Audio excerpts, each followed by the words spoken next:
Regulatory framework of higher education in India.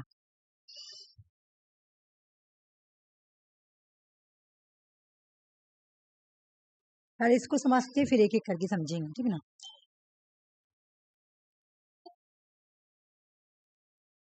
ठीक है, start करते हैं। Regulatory framework of higher education in India. India में higher education का रेगुलेशन क्या है, उसका फ्रेमवर्क क्या है, ठीक है। सबसे पहले देखेंगे हायर एजुकेशन के लिए पॉलिसी बनाई जाती है, हायर एजुकेशन को रेगुलेशन किया जाता है, और हायर एजुकेशन को एग्रेडेशन भी दिया जाता है ना। ये है इंडिया में हायर एजुकेशन कैसे चलती है। हायर एजुकेशन के ऊपर पॉलिसी बनती है, रेगुलेशन किया जाता है और एग्रेडेशन भी दिया जाता है। बट जो ये जो पॉलिसी बनाने का काम कौन करती है, department of higher education, ministry of human resource development. अभी हम इसके आगे बात पढ़ेंगे कि मिनिस्ट्री MHRD का नाम चेंज होकर क्या हो गया तुम्हारा, मिनिस्ट्री ऑफ एजुकेशन। ये पॉलिसी बनाती है, ठीक है। दूसरी है जो association of Indian university, central advisory board of education, state council for higher education, ये सब पॉलिसी बनाने का काम करती है इंडिया में हायर एजुकेशन में, ठीक है ना।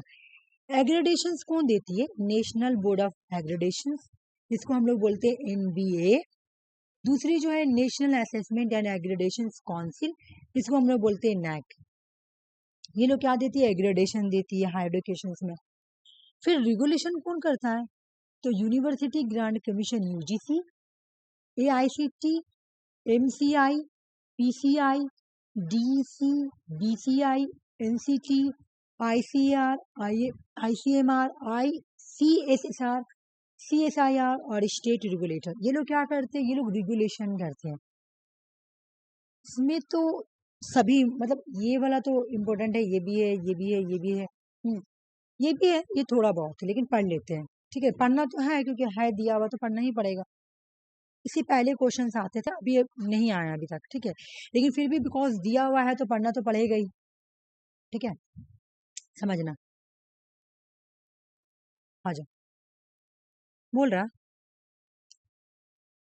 Ministry of education MOE India में, ठीक है। ये क्या करती है, हायर एजुकेशन के लिए पॉलिसी मेकिंग करती है। हम लोग पढ़ते हैं, कल भी हम लोग पढ़े थे, तुम्हारा क्या था, तुम्हारा जो जहाँ पे आया था MHRD के MHRD ने इनिशिएटिव किया था, कुछ था मेरे माइंड से निकल रहा, ठीक है। बहुत सारा चीज होता है। बोला कि ministry of human resource development MHRD जो है, इनका नाम चेंज हो गया। बोले ये फॉर्मल नेम है, इसका पुराना नेम है। MOE का फॉर्मल नेम क्या है, ministry of human resource development. बोला कि ये जो नाम है ना, ये 1985 में इसको दिया गया था MHRD, लेकिन 2020 में इसको चेंज कर दिया गया और MHRD का जगह रखा गया मिनिस्ट्री ऑफ एजुकेशन। नहीं तो ये बार हम लोग 50 से भी ज्यादा पढ़ चुके हैं ये वाला बात कि MHRD का नाम जब न्यू एजुकेशन पॉलिसी आई तो चेंज हो गया, चेंज होकर उसका नाम क्या रखा है, मिनिस्ट्री ऑफ एजुकेशन। ये चेंज कब हुई है, तो ये 2020 में चेंज हुई है, ठीक है। It is a ministry of the government of India responsible for the implementation of the national policy on education। बोला ये जो ministry of government of India है ना, ये क्या करती है, नेशनल पॉलिसी एजुकेशन को इम्प्लीमेंट करने के लिए रिस्पॉन्सिबल है। वे इसके बारे में बताएंगे। ये मिनिस्ट्री क्या प्ले करती है, ये बहुत ही सेंट्रल रोल प्ले करती है। ये फॉर्मुलेट करती है, ओवरसीइंग करती है एजुकेशन पॉलिसी को अक्रॉस द कंट्री। इंडिया में कौन सा पॉलिसी लाना हाई एजुकेशन के लिए, स्कूल के लिए, टीचर ट्रेनिंग के लिए, डिजिटल लर्निंग इनिशिएटिव्स के लिए क्या क्या पॉलिसी लाना है, क्या पॉलिसी बनाना है हाई एजुकेशन के लिए, स्कूल एजुकेशन के लिए, टीचर ट्रेनिंग के लिए, डिजिटल लर्निंग के लिए, ये सब कौन देखता है, मिनिस्ट्री ऑफ एजुकेशन देखती है। जो कि पहले फॉर्मल नाम उसका क्या है, मिनिस्ट्री ऑफ एजुकेशन का MHRD, अभी क्या है, मिनिस्ट्री ऑफ एजुकेशन। लेकिन ये नाम चेंज कब हुई है, 2020 की पॉलिसी में नाम चेंज हो गया। इसका कहानी खत्म यहाँ पर। दूसरी का नाम है इंटर यूनिवर्सिटी बोर्ड। ये पहले नाम देखो, इंटर यूनिवर्सिटी बोर्ड 1925 में आई है, 1925 में, लेकिन ये अब चेंज हो गई है। इंटर यूनिवर्सिटी बोर्ड को आज बोला जाता है एसोसिएशन ऑफ इंडियन यूनिवर्सिटी। याद रखना, इसका काम क्या है हम लोग पढ़ेंगे। पहले समझना, इंटर यूनिवर्सिटी बोर्ड 1925 में आई है, बट आज इसको चेंज कर दिया गया। चेंज करके नाम क्या रखा गया है, देखो, नाउ नॉन एज, आज इसको जाना जाता है association of Indian university, AIU के नाम से जाना जाता है। कम टू द पॉइंट पढ़ेंगे सिर्फ। यूनिवर्सिटी का जो काम है वो देखती है। इसका काम क्या है, इंडिया में जितने भी यूनिवर्सिटी है ना, सबको एक साथ एसोसिएट करती है और ऑर्गेनाइज करती है। ये सभी यूनिवर्सिटी को एक जगह बुलाती है। मतलब ये सोचती है सब यूनिवर्सिटी एक दूसरे से मिला हुआ रहे, सब एक दूसरे से जुड़ा हुआ रहे। ये सभी यूनिवर्सिटी का जोड़ने का काम कौन कर रही है, तो AIU करती है। एग्जाम में आए कि कौन सा इसमें ऐसा है ऑर्गेनाइजेशन या इंस्टीट्यूशंस जो सभी यूनिवर्सिटी को जोड़ने का काम कर रही है, एसोसिएशन करने का काम कर रही है। मेजर मेजर जो यूनिवर्सिटी है इंडिया में, सोचती है सब मेजर मेजर जो यूनिवर्सिटी है सब आपस में एसोसिएट रहे एक दूसरे के साथ, सब एक दूसरे के साथ ऑर्गेनाइज होकर रहे। तो ये काम कौन करता है, AIU करता है। ठीक है, ये चाहती है कि यूनिवर्सिटी की एक्टिविटीज प्रमोट हो। यूनिवर्सिटी जब आपस में मिलेंगे तो क्या करेंगे, इंफॉर्मेशन को शेयर करेंगे एक दूसरे के साथ, ऑपरेशंस को शेयर करेंगे यूनिवर्सिटी आपस में। ठीक है ना, ये लोग क्या करेंगे, वर्क एरिया जैसे एजुकेशन, कल्चर, स्पोर्ट और एलाइड फील्ड जितने भी सब एक दूसरे के साथ क्या करेंगे, शेयर करेंगे। ठीक है, AI ट्यूडियो बोल रहे क्या, आज जो AI है ना वो प्ले कर रही है की रोल मेंटेनिंग करने में academic equivalence, facilitating student exchange, promoting collaboration में the Indian and foreign university. देख लो, बोलो फॉरेन यूनिवर्सिटी को भी कोलैबोरेट करवाती है कौन, AIU। ठीक है ना, इंडिया यूनिवर्सिटी को फॉरेन यूनिवर्सिटी के साथ कोलैबोरेशन करना है, बातचीत करना है, मिलाना है, एसोसिएट करवाना, तो ये भी काम कौन करता है, AIU करती है। बस यही फंक्शन है इसका और कुछ नहीं। देखो, ये वाला इस बार एग्जाम में क्वेश्चन आया हुआ है। ठीक है, तो ये मैं इसको यहाँ पे इसलिए लाई हूँ ना, मैं बता रही हूँ, ये ये इसको लाया था किसने, जैसे अभी मैं एग्जांपल दे रही कि मिनिस्ट्री ऑफ एजुकेशन पॉलिसी बनाती है, तो उसी तरह इन्होंने क्या किया, मिनिस्ट्री ऑफ एजुकेशन ने, जैसे ये देखो, Indian council of historical research, ICHR, रटना है इसको, एग्जाम में इस बार आया था। ठीक है, ICHR, Indian council of historical research, एक ऑटोनोमस ऑर्गेनाइजेशन है। ये किसके अंदर काम करती है, तो ये ministry of government, ministry of education के अंदर काम करती है। एक्चुअल में क्या हुआ था कि मैं इसको ना रात में बना रही थी, बत्ती बुता हुआ था, तो मुझे लग रहा है कि मैं इसको ऊपर कर दी और इसको नीचे कर दी। तो ये कोई मतलब ये कोई इशू नहीं है, मतलब मैं इसको ऊपर बनाती तो ज़्यादा अच्छा लगता है कि उसके बाद ये आ गया, लेकिन रात में मुझे समझ में आया नहीं अंधेरा में, तो इस वजह से मैं इसको नीचे कर दी। लेकिन कोई इशू नहीं है, ये बात याद रखना तुम लोग। ठीक है, तुमको याद करना है ICHR का फुल फॉर्म याद करना, रटो, Indian council of historical research. History किसको बोल रही है, हिस्ट्री हिस्टोरिकल बोल रही है, आर किसको बोल रही है, रिसर्च को बोल रही है, हिस्टोरिकल रिसर्च। ठीक है, ये किसके अंदर काम करती है, तो ये मिनिस्ट्री ऑफ एजुकेशन के अंदर काम करती है। डेट याद करना बहुत ही जरूरी है, ये 27 मार्च 1972 में आई है। ये पॉलिटिकल साइंस की शिफ्ट में ही आई थी ये वाला। ठीक है, क्वेश्चन बोला इस based on the recommendation of a working group constitute by the government. इसको बनाया गया था 1971 में, लेकिन मतलब एक कॉन्स्टिट्यूट किया गया था, है ना, एक वर्किंग ग्रुप ने मिलकर रिकमेंडेशन किया 1971 में कि इस तरह का एक, है ना, इस तरह का एक काउंसिल होना चाहिए। तो उसके बाद 1972 में इसको स्टैब्लिश किया गया। ठीक है ना, ये जो ICR है ना, देख लो, ना तो ये स्टैट्यूटरी बॉडी है, ना तो कोई ये कॉन्स्टिट्यूशनल बॉडी, बल्कि ये क्या है, ये सोसाइटी रीऑर्गेनाइजेशन एक्ट के अकॉर्डिंग आई है। मतलब ये स्टैट्यूटरी बॉडी बोल सकते हैं, बट इसको ये बोलना तुम कि ये किसके अंदर आई है, ये सोसाइटी रजिस्ट्रेशन एक्ट के अंदर आई है। ठीक है ना, कौन से एक्ट के अंदर आई है, तो ऐसे ज्यादातर तुम देखोगी ना हायर एजुकेशन का जितने भी काउंसिल इंस्टीट्यूशन है, तो वो सोसाइटी रजिस्ट्रेशन एक्ट के अंदर ही आती है। इसका काम क्या है, इसका मेन ऑब्जेक्टिव क्या है, हिस्टोरिकल रिसर्च को प्रमोट करना। ठीक है, हिस्टोरिकल रिसर्च को प्रमोट करना इसका ऑब्जेक्टिव है। तो हम क्या पढ़े, Indian council of historical, Indian council of historical research. दूसरा हमने क्या पढ़ा कि ये 1972 में आई है, इसका पर्पस क्या है, हिस्टोरिकल रिसर्च को प्रमोट करना। तीसरा जो है, ये भी तुम्हारा प्रीवियस ईयर क्वेश्चन है 20 साल का, ICPR। ICPR क्या है, मैं एक बार बता देती हूँ।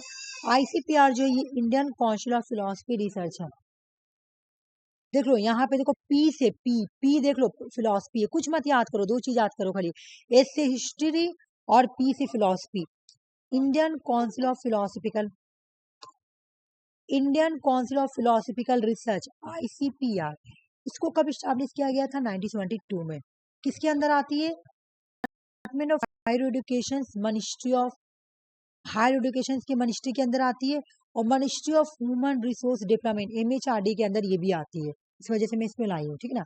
और ये क्या, ये अपेक्स लेवल बॉडी, मतलब इसके अपेक्स लेवल बॉडी का मतलब होता है कि इसके अंदर बहुत सारे और भी बॉडी होगी, ठीक है ना, ये ऊपर वाला बॉडी है, ठीक है। तो ये भी देखो किसके अकॉर्डिंग आई है, तो ये भी सोसाइटी रजिस्ट्रेशन एक्ट 1860 के अकॉर्डिंग ही आई है, ठीक है ना।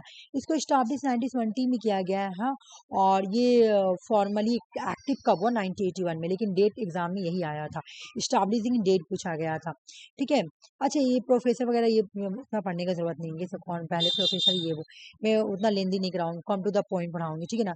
तुम लोग मुझे खाली ये बता देना, अगर मैं क्वेश्चन पूछूंगी तो तुम लोग मुझे आंसर बताना, और अगर समझ में नहीं आएगा तो मुझे वो भी बताना है कि हाँ समझ में नहीं आया, एक बार फिर से बता दे, ठीक है, क्योंकि मैं क्वेश्चन भी पूछूंगी।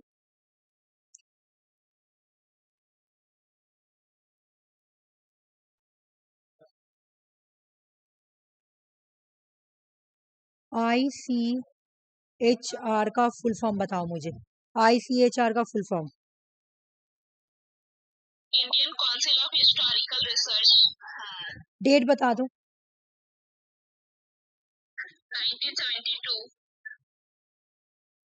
मुझे ICPR का फुल फॉर्म बता दो। Indian council of philosophical research. दोनों डेट बताओ। 1977। दोनों किसके अंदर आती है? MOE, ministry of education. याद हो गया, कोई टेंशन नहीं है, हमको देखो दोनों सेम है, Indian council, Indian council, Indian council, Indian council, research research. यहाँ H लिखा हो तो हिस्ट्री पढ़ेंगे, यहाँ P लिखा हो तो फिलोसफी पढ़ेंगे, बस ऐसे करके याद कर लेना, ओके, हो गया ये वाला, चलो मुझे। फिर हम पढ़ेंगे कैब। कैब जो है ये अपेक्स एडवाइजरी बॉडी है, ये क्या करती है? एजुकेशन में तुम्हारा एडवाइस दी, ठीक है। ये 1920s में आई थी, 1923 में खत्म हो गई थी, फिर 1935 में इसको फिर से रिस्टाब्लिश किया गया था, और फिर उसके बाद फिर डिसॉल्व किया गया, फिर लाया गया। इसका कहानी बहुत लंबा है, जनरली इसे क्वेश्चन पूछा जाता है कि कैब आई कब है, तो 1920s में। खत्म कब हुई थी? 1923 में। रिस्टाब्लिश कब किया गया था? 1935 में। ये तीन क्वेश्चन पूछे जाते हैं, या फिर फुल फॉर्म पूछेंगे, central advisory board of education, बस, इससे ज्यादा क्वेश्चन नहीं। यहाँ पे देखो हम लोग क्या क्या क्या कंप्लीट किए, मिनिस्ट्री ऑफ एजुकेशन किए, association of Indian history, central advisory board जो है वो कहते हैं, state council for higher education इतना इंपॉर्टेंट नहीं है, तो मैं इसलिए सिर्फ ये पढ़ाई, ये वाला पार्ट कंप्लीट हो गया। अब आ जाओ इधर वाला पार्ट के ऊपर आते हैं। इधर देख लो क्या क्या है, ये रेगुलेशंस बॉडी भी आएंगे, इधर एग्रेडेशन आएंगे, एग्रेडेशंस के अंदर कौन कौन है? नैक और NBA है, और रेगुलेशंस बॉडी में university grant commission, AICT, MCPC, DC, ये सब है।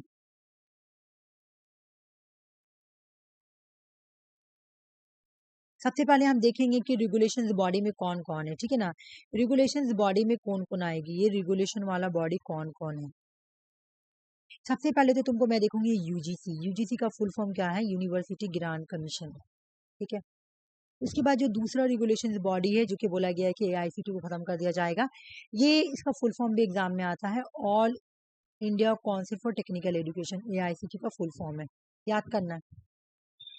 ये क्या काम करती है? इसका इसका कीवर्ड पढ़ो, ये काम करती है टेक्निकल एजुकेशन को रेगुलेट करती है, जैसे इंजीनियरिंग हो गया, मैनेजमेंट हो गया, उसको ये रेगुलेट करती है। जबकि यूजीसी किसको रेगुलेट करती है? तो इंडिया में जो यूनिवर्सिटी है ना, उसको रेगुलेट करती है, ओके। उसके बाद आ गया MCI का मुझे थोड़ा सा इससे मिस्टेक यहाँ पे ये हो गया ना, मैं डेट लिखना भूल गई, कुछ कुछ में मैं जैसे कि UGC का मैं इंडिविजुअल लाई हूँ, ये भी इंडिविजुअल लाई हूँ, उसके बाद NCT भी मैं इंडिविजुअल लाई हूँ, ये भी इंडिविजुअल लाई हूँ, और नीचे वो भी इंडिविजुअल लाई हूँ। इन दोनों का डेट पूछा नहीं है अभी तक, लेकिन अगर पूछ लिया तो फिर भी, अच्छा देखो फिर भी देख लो फुल फॉर्म, लेकिन याद करना, ठीक है। MCI का फुल फॉर्म एग्जाम में आ चुका है, मेडिकल काउंसिल ऑफ इंडिया, ठीक है ना। लेकिन नौ रिप्लेस किया गया है, इसका नाम रख दिया गया है नेशनल मेडिकल कमीशन, NMC रख दिया गया है इसका नाम, ठीक है। ये क्या करती है, मेडिकल एजुकेशन को रेगुलेट करेगी। एग्जाम में क्वेश्चन आएगा इनमें से कौन सा काउंसिल है जो मेडिकल एजुकेशन को रेगुलेट करती है, ठीक है ना। तो आंसर हो जाएगा national medical commission. Pharmacy council of India, ये फार्मेसी एजुकेशन को क्या करती है, रेगुलेट करती है। डिस्टेंस एजुकेशन काउंसिल, ठीक है ना, डिस्टेंस एजुकेशन काउंसिल को ना ये भी आज क्या कर दिया गया, ये किसके अंदर, ये इसको कर दिया गया, ये भी क्या किया गया, टेकन ओवर कर दिया गया, इसको भी हटा के इसको कौन करता है, इसका काम डिस्टेंस एजुकेशन काउंसिल का काम डिस्टेंस एजुकेशन ब्यूरो जो कि यूजीसी के अंडर आती है वो काम करती है, ठीक है। फिर बार काउंसिल ऑफ इंडिया किसके लिए, देख लो लीगल एजुकेशन के लिए। अगर तुमसे ये क्वेश्चन भी आ चुका है, इनमें से कौन सा काउंसिल लीगल एजुकेशन के लिए है, तो बार काउंसिल ऑफ इंडिया जो है ये लीगल काउंसिल के लिए। इसमें इसमें कोई इसको नहीं बोला गया है, हम लोग पढ़े हैं तुम्हारा यूजीसी को हटा दिया जाएगा, एआईसीटी को हटा दिया जाएगा, है ना, और भी जितनी सारी चीजें हटा दिया जाएगा और एक अम्ब्रेला बॉडी बना दिया जाएगा। लेकिन हम लोग पढ़े हैं कि जो लीगल है और जो साइंस वाला है वो दो, मेडिकल और से लीगल, उसको नहीं हटाया जाएगा, ये बात याद रखना है ना। तो बीसीआई का फुल फॉर्म क्या है, बार काउंसिल ऑफ इंडिया। और ये किसको रेगुलेट करती है, जैसे लीगल काउंसिल को, लीगल प्रोफेशन को। तो जो वकील लोग होते हैं ना, वकीलों का एक बार काउंसिल ऑफ इंडिया, जैसे जो बड़ा बड़ा वकील होते हैं ना वो लोग बार काउंसिल का मेंबर होते हैं, ठीक है। तो उन लोगों का पहुंच बहुत बहुत दूर तक होता है। जैसे अभी कपिल सिब्बल के बारे में तुम लोग जानती होगी, कपिल सिब्बल को कौन कौन पहचानता है, फॉर्मर तुम्हारा पॉलिटिशियन थे, तो वो सुनते कि बार काउंसिल में उनका बहुत इंपॉर्टेंट रोल था, ठीक, मतलब वो मेंबर थे कि सब चेयरमैन थे ऐसा कुछ। तो बार काउंसिल में कोई नॉर्मल पर्सन नहीं बैठता, बड़ा बड़ा जो हाई क्वालिफिकेशंस के जो वकील लोग रहते हैं वो लोग रहते हैं, ठीक है ना, बार काउंसिल ऑफ इंडिया में। और ये लोग लीगल एजुकेशन को रेगुलेट करते हैं, मतलब तुमको समझ में आ रहा है ना, पूरे इंडिया के पूरे इंडिया के लॉ की पढ़ाई को ये लोग क्या करे, रेगुलेट करे। तो इसमें तो नॉर्मल पर्सन तो बैठने वाला नहीं है, कोई हाई फाई बहुत ही एजुकेटेड पर्सन ही बैठेगा इसके अंदर। फिर आ गया NCT, NCT national council for national council for teacher education, ठीक है ना, फुल फॉर्म याद करना है। ये क्या करता है, टीचर एजुकेशन प्रोग्राम को रेगुलेट करता है। सयान सयान उसके बाद हो गया आई कार, बाबू डोर बंद कर दो। आई कार को बोलेंगे इंडियन काउंसिल एग्रीकल्चर। चलो मैं तुम लोग एक चीज बताती हूँ, रुक जाओ। तुम चाहो तो ऐसे भी याद कर सकती हो, ICHR, ICPR, ICAR, जहाँ ऐसा है ना। तो ये तुम्हारा जो है हिस्ट्री के लिए है, ये तुम्हारा फिलोसफी के लिए है, और ये तुम्हारा एग्रीकल्चर के, ये एग्जाम में आया हुआ है कि इनमें से कौन सा काउंसिल एग्रीकल्चर के लिए आया है ना। तो Indian council of agriculture research ये क्या करती है, इंडिया में जो जो रिसर्च किससे, जो एजुकेशन और रिसर्च एग्रीकल्चर से रिलेटिव है ना उसको कोऑर्डिनेट करती है। बताओ ये वाला पार्ट, ये वाला पेज समझ में आया, कहीं पर भी ऐसा लग रहा है कि नहीं समझ में आया तो मुझे बोलना, ठीक है। मैं चेंज कर रही हूँ। तो अब हम पहले जो पहला वाला पार्ट है ना इसको पढ़ेंगे, यूजीसी को पढ़ेंगे, ठीक है। यूजीसी क्या बोलती है, यूनिवर्सिटी ग्रांट कमीशन जो है, सबसे पहले central advisory board education report, surgeon report, ठीक है। ये जो पोस्ट वार्ड एजुकेशन यहाँ पे बोला गया था कि इस तरह का एक कमेटी होना चाहिए, बोला गया था सिर्फ यहाँ पे, ठीक है। 1944 में सर्जन रिपोर्ट में बोला गया था कि एक यूजीसी ग्रांट कमीशन कमेटी होनी चाहिए, ठीक है ना, होनी चाहिए, बोला गया था 1944 में सर्जन रिपोर्ट में। 1945 में यूनिवर्सिटी ग्रांट कमेटी स्टैब्लिश की गई। देख लो कमेटी है, कमीशन नहीं है। अगर एग्जाम में तुमसे पूछे कि यूनिवर्सिटी ग्रांट कमेटी को कब स्टैब्लिश किया गया था तो 1945, यूजीसी नहीं है, कमेटी है। यूजीसी ये भी है लेकिन यहाँ लास्ट में कमेटी है, कमीशन नहीं है। बोला गया कि जब यूजीसी यूनिवर्सिटी ग्रांट कमेटी को स्टैब्लिश किया गया तो ये सिर्फ क्या करेगी, ये ओवरसी करेगी, ठीक है ना। किसको ओवरसी करेगी, सिर्फ अलीगढ़, बनारस और दिल्ली सेंट्रल यूनिवर्सिटी, मतलब सिर्फ 3 यूनिवर्सिटी को ही ये देखेगी। जो 1945 में यूजीसी आई है ना, जो कमेटी के लगी हुई है जिसमें, वो सिर्फ 3 यूनिवर्सिटी को ही देखेगी, जिसका नाम था अलीगढ़, बनारस, दिल्ली। और ये प्रीवियस ईयर क्वेश्चन है, ठीक है। कि 1945 में जो यूजीसी कमेटी आई है, ये रिसेंट क्वेश्चन नहीं है लेकिन है प्रीवियस ईयर क्वेश्चन, 2020-22 का क्वेश्चन होगा, मैं इसको सॉल्व भी की थी, ठीक है। तो बोला गया था कि जब यूनिवर्सिटी ग्रांट कमेटी आई तो इसने कौन सा 3 यूनिवर्सिटी को ओवरसी किया, इसे देखा। तो वो था अलीगढ़, एबीडी, अलीगढ़, बनारस और दिल्ली सेंट्रल यूनिवर्सिटी। इन 3 यूनिवर्सिटी को इन्होंने क्या किया, देखा, मतलब इनके अंदर में था, यूजीसी कमेटी के अंदर, ठीक है। फिर क्या किया गया, 1947 में बोला गया ये जो कमेटी है ना, इसको ऑथोरिटी को एक्सटेंड कर दिया जाए और ऑन इंस्टीट्यूशन, इंडिया में जितने भी इंस्टीट्यूशन है ना, उनके रिस्पॉन्सिबिलिटी ये जो यूजीसी ग्रांट कमेटी है ना, उसको दे दो, ठीक है ना, उसको दे दिया गया 1947 में। देख लो चेंजिंग कैसे हुआ। 1944 में सर्जन रिपोर्ट में बोला गया कि यूनिवर्सिटी ग्रांट कमेटी होनी चाहिए, ठीक है ना। तो 1945 में आ भी गया। जब आया तो सिर्फ 3 ही यूनिवर्सिटी पे इनको पावर दिया गया कि आप 3 यूनिवर्सिटी को देखो। फिर इनको बोला गया 1947 में, नहीं आपका ऑथोरिटी को हम बढ़ा रहे, आप सारे इंस्टीट्यूशन इंडिया में जितने सबको आप क्या करें, कंट्रोल करें, रेगुलेट करें, ठीक है। फिर क्या हुआ कि 1948 में यूनिवर्सिटी ग्रांट कमीशन आती है, नहीं सॉरी यूनिवर्सिटी एजुकेशन कमीशन आती है, सॉरी यूनिवर्सिटी एजुकेशन कमीशन आती है, जो मैं पढ़ाई थी, याद है ना, डॉक्टर राधा कृष्ण कमीशन 90, इसको चाहे तुम राधा कृष्ण कमीशन बोलो, चाहे यूनिवर्सिटी एजुकेशन कमीशन बोलो, जो भी बोलो, जिस नाम से पुकारना पुकार लो, ठीक है ना। 1948 में यूनिवर्सिटी एजुकेशन कमीशन या राधा कृष्ण कमीशन आई, जिसके चेयरमैन डॉक्टर सर्वपल्ली राधा कृष्ण थे। इन्होंने रिकमेंडेशन किया कि भाई जो कमेटी है ना, कमेटी उसको ट्रांसफर करके हम लोगों को ना यूजीसी बनाना चाहिए। काइन का मतलब होता है लाइक, यूके के जैसा हम लोगों को यूजीसी बनाना चाहिए, मतलब हम लोगों को कमेटी को चेंज कर देना चाहिए और क्या बनाना चाहिए, कमेटी हटा के कमीशन कर देना चाहिए। और ये वाला प्रीवियस ईयर क्वेश्चन है सारा ही, ठीक है ना, सारा ही। सबसे पहले बोला रिकमेंडेशन कहाँ किया गया कि यूजीसी यूनिवर्सिटी ग्रांट कमीशन के लिए, तो 1948 में, ठीक है। रिकमेंडेशन जब पूछेगा कि यूजीसी यूनिवर्सिटी ग्रांट कमीशन का रिकमेंडेशन कहाँ किया गया, तो यूनिवर्सिटी एजुकेशन कमीशन या डॉक्टर या राधा कृष्ण कमीशन में किया गया था, ठीक है। यहाँ पे ही गया 1953 में तुम्हारा यूजीसी को स्टार्ट किया गया। किसने स्टार्ट किया, मौलाना अबू कलाम आजाद। क्वेश्चन आया गया है कि इनऑग्रेट किसने किया था यूजीसी को, तो तुम्हारा आंसर हो जाएगा मौलाना अबू कलाम आजाद, ठीक है। इसका चेयरमैन भी मांगता, वो मैं क्वेश्चन के थ्रू करा दूंगी, ठीक है। जब मैं बनाने बैठती हूँ तो मैं मेरे माइंड में पूरा बैठा हो जाता है कि मुझे कुछ छोड़ना नहीं है, एकदम ये भी करना वो भी करना, लेकिन जब बना के जैसे जब क्लास में आती हूँ तो मुझे याद आता है कि अल्लाह वो चीज़ छूट गया, वो चीज़ छूट गया, ठीक है। तो ये बात देखना। तो 1953 में आई, तो इसको स्टार्ट किसने किया था, मौलाना Abu Kalam Azad, previous year question, ठीक है।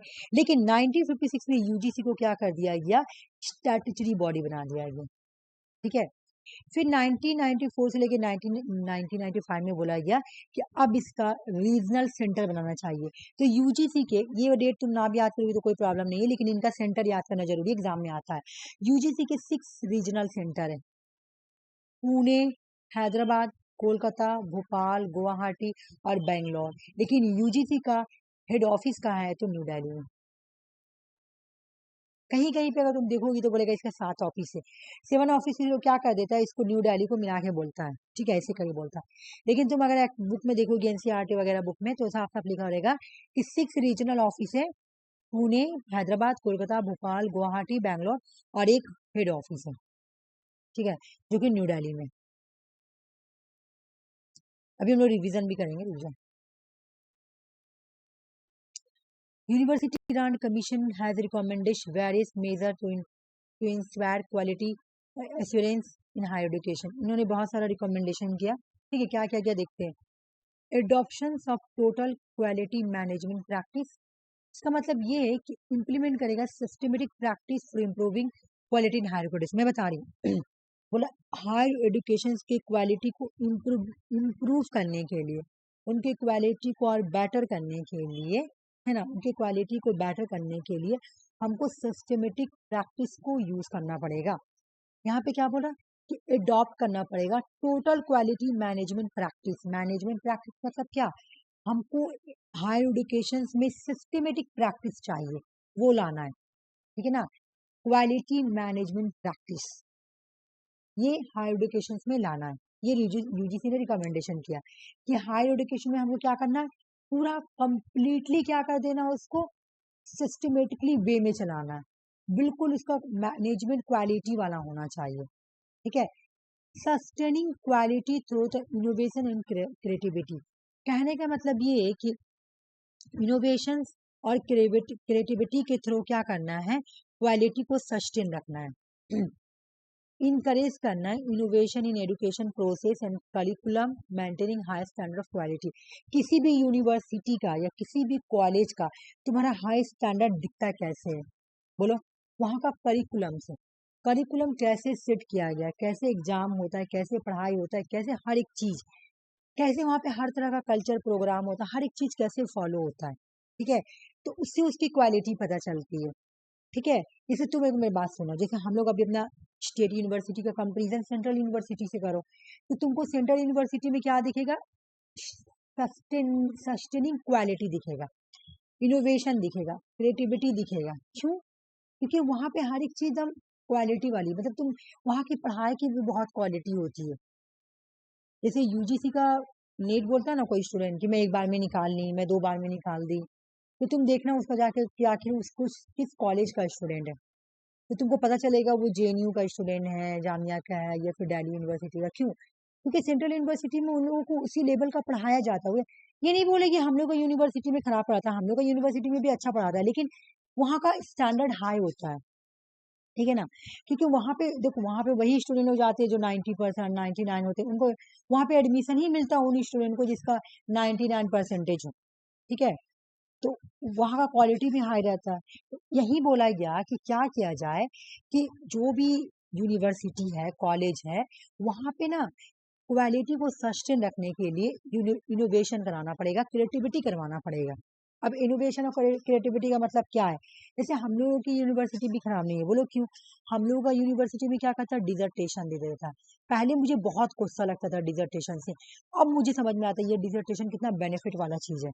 अगर तुम एकेडमिक फील्ड में कुछ करना चाहती हो तो डिजर्टेशन तुम्हारे लिए बहुत अच्छा है, ठीक है।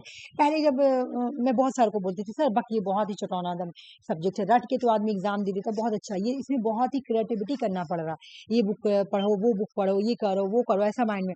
लेकिन वो तुम्हारा क्या है, क्रिएटिविटी, क्रिएटिविटी काम है तुम्हारा, यानी तुम्हारे अंदर पीएचडी वाली फीलिंग आ रही है।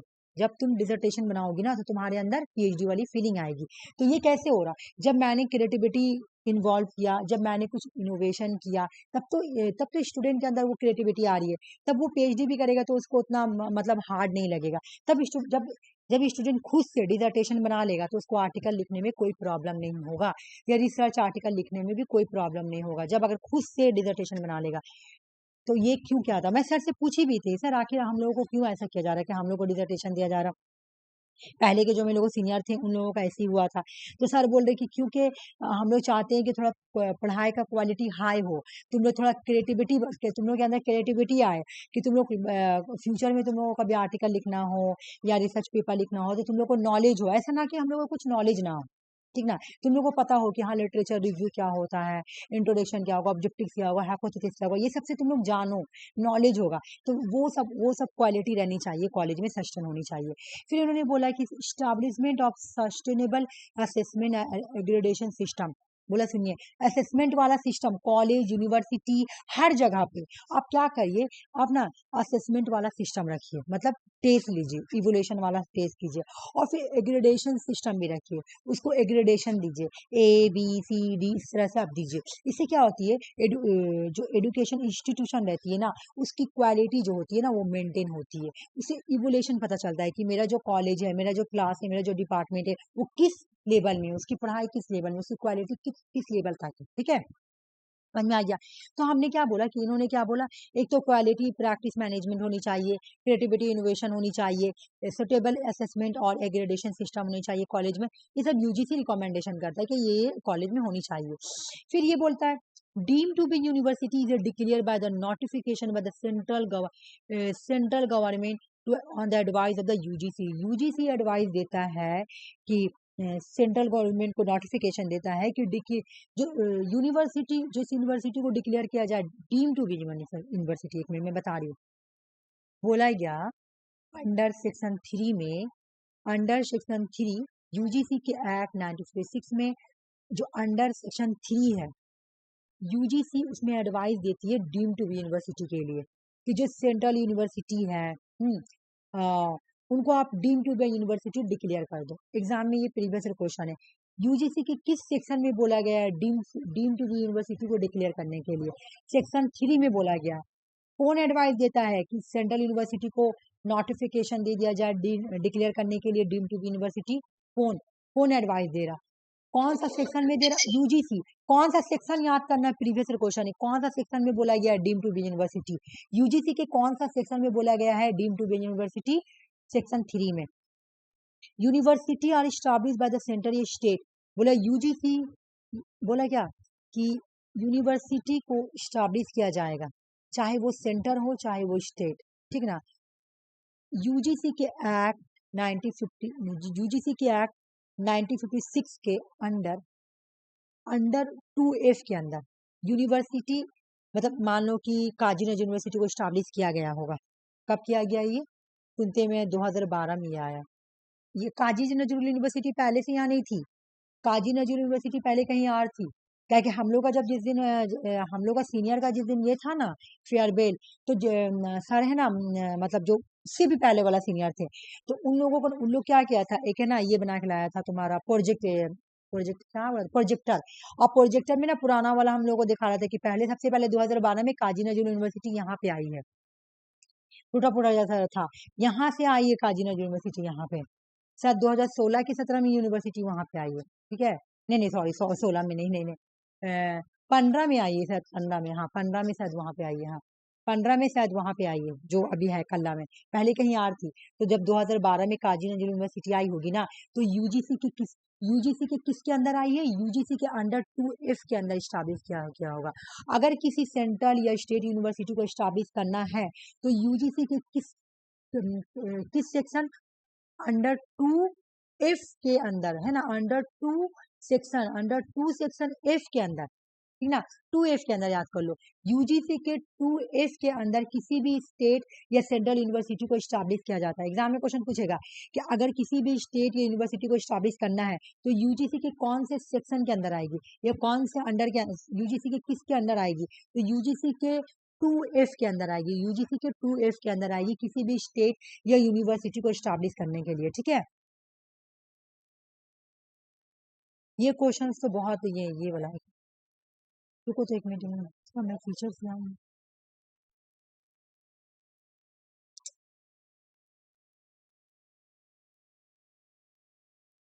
हाँ ठीक है, मॉनिटरिंग, हाँ ठीक है।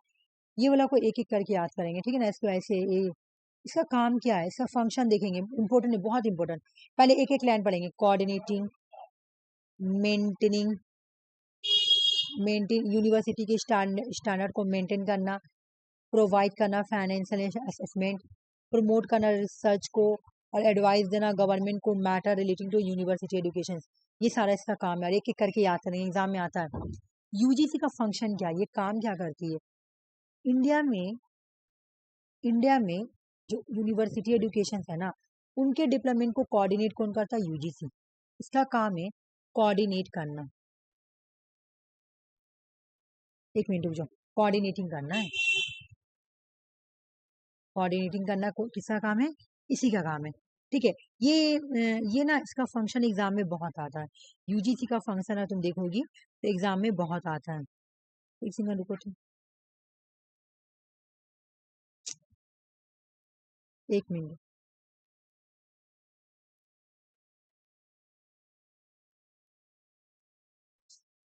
हाँ चलो स्टार्ट करिए। तो यूनिवर्सिटी को यूनिवर्सिटी के डेवलपमेंट के लिए कोऑर्डिनेट को कौन करता है? कौन करता है बोलो, कौन करता है? यूजीसी, ठीक है। समझ में आ गया? हाँ। फिर डिटरमाइन कौन करता है? डिटरमाइनिंग कौन करता है? डिटरमाइनिंग कौन करता है? मेंटेन और डिटरमाइन कौन करता है? यूनिवर्सिटी एजुकेशन के स्टैंडर्ड को डिटरमाइन और मेंटेन कौन करता है? यूजीसी, ठीक है। फाइनेंशियल प्रोवाइड करता है फाइनेंशियल असिस्टेंस, मतलब जो फाइनेंशियल हेल्प होता है ना यूनिवर्सिटी और कॉलेज को देना, कौन देता है? यूजीसी, ठीक है, याद रखना, ठीक है। उसके बाद प्रमोट करता है रिसर्च को, कहाँ? यूनिवर्सिटी और कॉलेज में बोलता है कि रिसर्च को लाओ, ठीक है। एडवाइस देता है गवर्नमेंट को, यूनिवर्सिटी एजुकेशन से रिलेटेड जो भी मैटर होगा गवर्नमेंट को यूजीसी एडवाइस देगा कि सर उस यूनिवर्सिटी में ये सिलेबस रखिए, यूनिवर्सिटी में वो रखिए, यूनिवर्सिटी में ये काम कीजिए, यूनिवर्सिटी में वो काम कीजिए, सब कौन देगा डिसीजन? ये करेगा। ठीक है ना? कौन करता है? यूजीसी करता है। गवर्नमेंट को भी यूनिवर्सिटी से रिलेटिव जो भी एडवाइस होगा कौन देगा? बताओ कौन देगा? यूजीसी। ठीक है ना? काम क्या है भाई? हाँ हाँ बिल्कुल, काम क्या है इसका? कोऑर्डिनेटिंग, मेंटेन, है ना, कोऑर्डिनेटिंग करना, मेंटेन करना, डिटरमाइन करना यूनिवर्सिटी के स्टैंडर्ड को, फाइनेंशियल हेल्प करना, प्रमोट करना रिसर्च को कॉलेज यूनिवर्सिटी में, या गवर्नमेंट को एडवाइस देना हायर एजुकेशन से रिलेटिव, ये सब काम है यूजीसी का। ठीक है, ये सारे काम किसके हैं? यूजीसी का। ठीक है ना? समझ में आ गया? एक बार हम लोग देखेंगे, रुक जाओ। अच्छा, यूजीसी भी आ रहा है ना?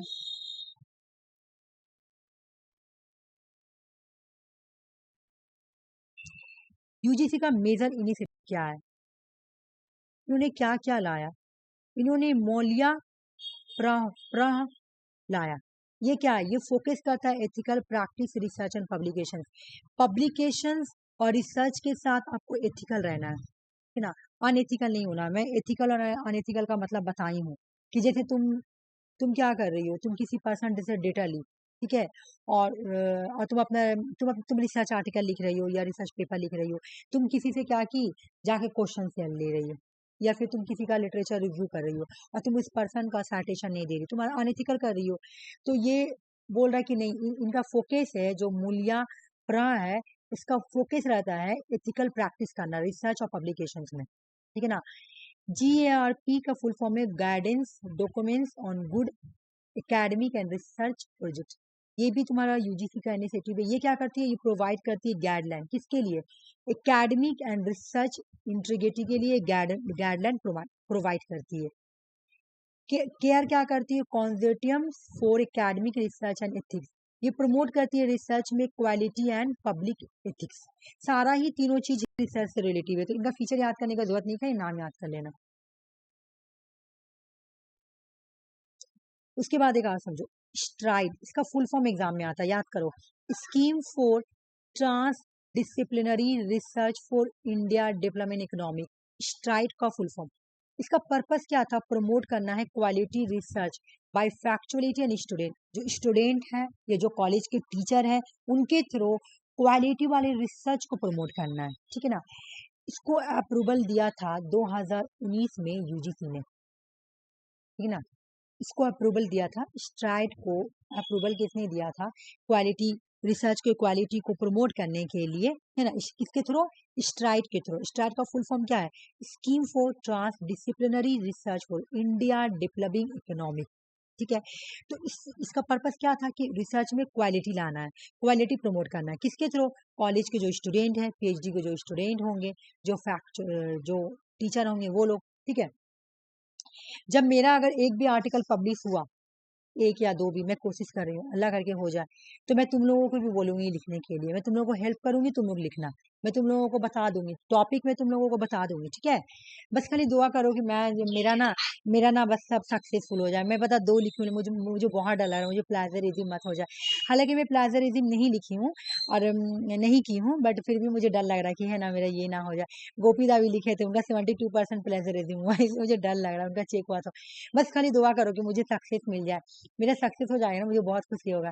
ठीक है, अगर मेरा हो गया ना, तो मैं तुम लोगों प्लेजरिज्म मतलब क्या हुआ, मैं बता रही हूँ सुषमा। चलो, मेरा ये नोस्ट बना हुआ है, ठीक है।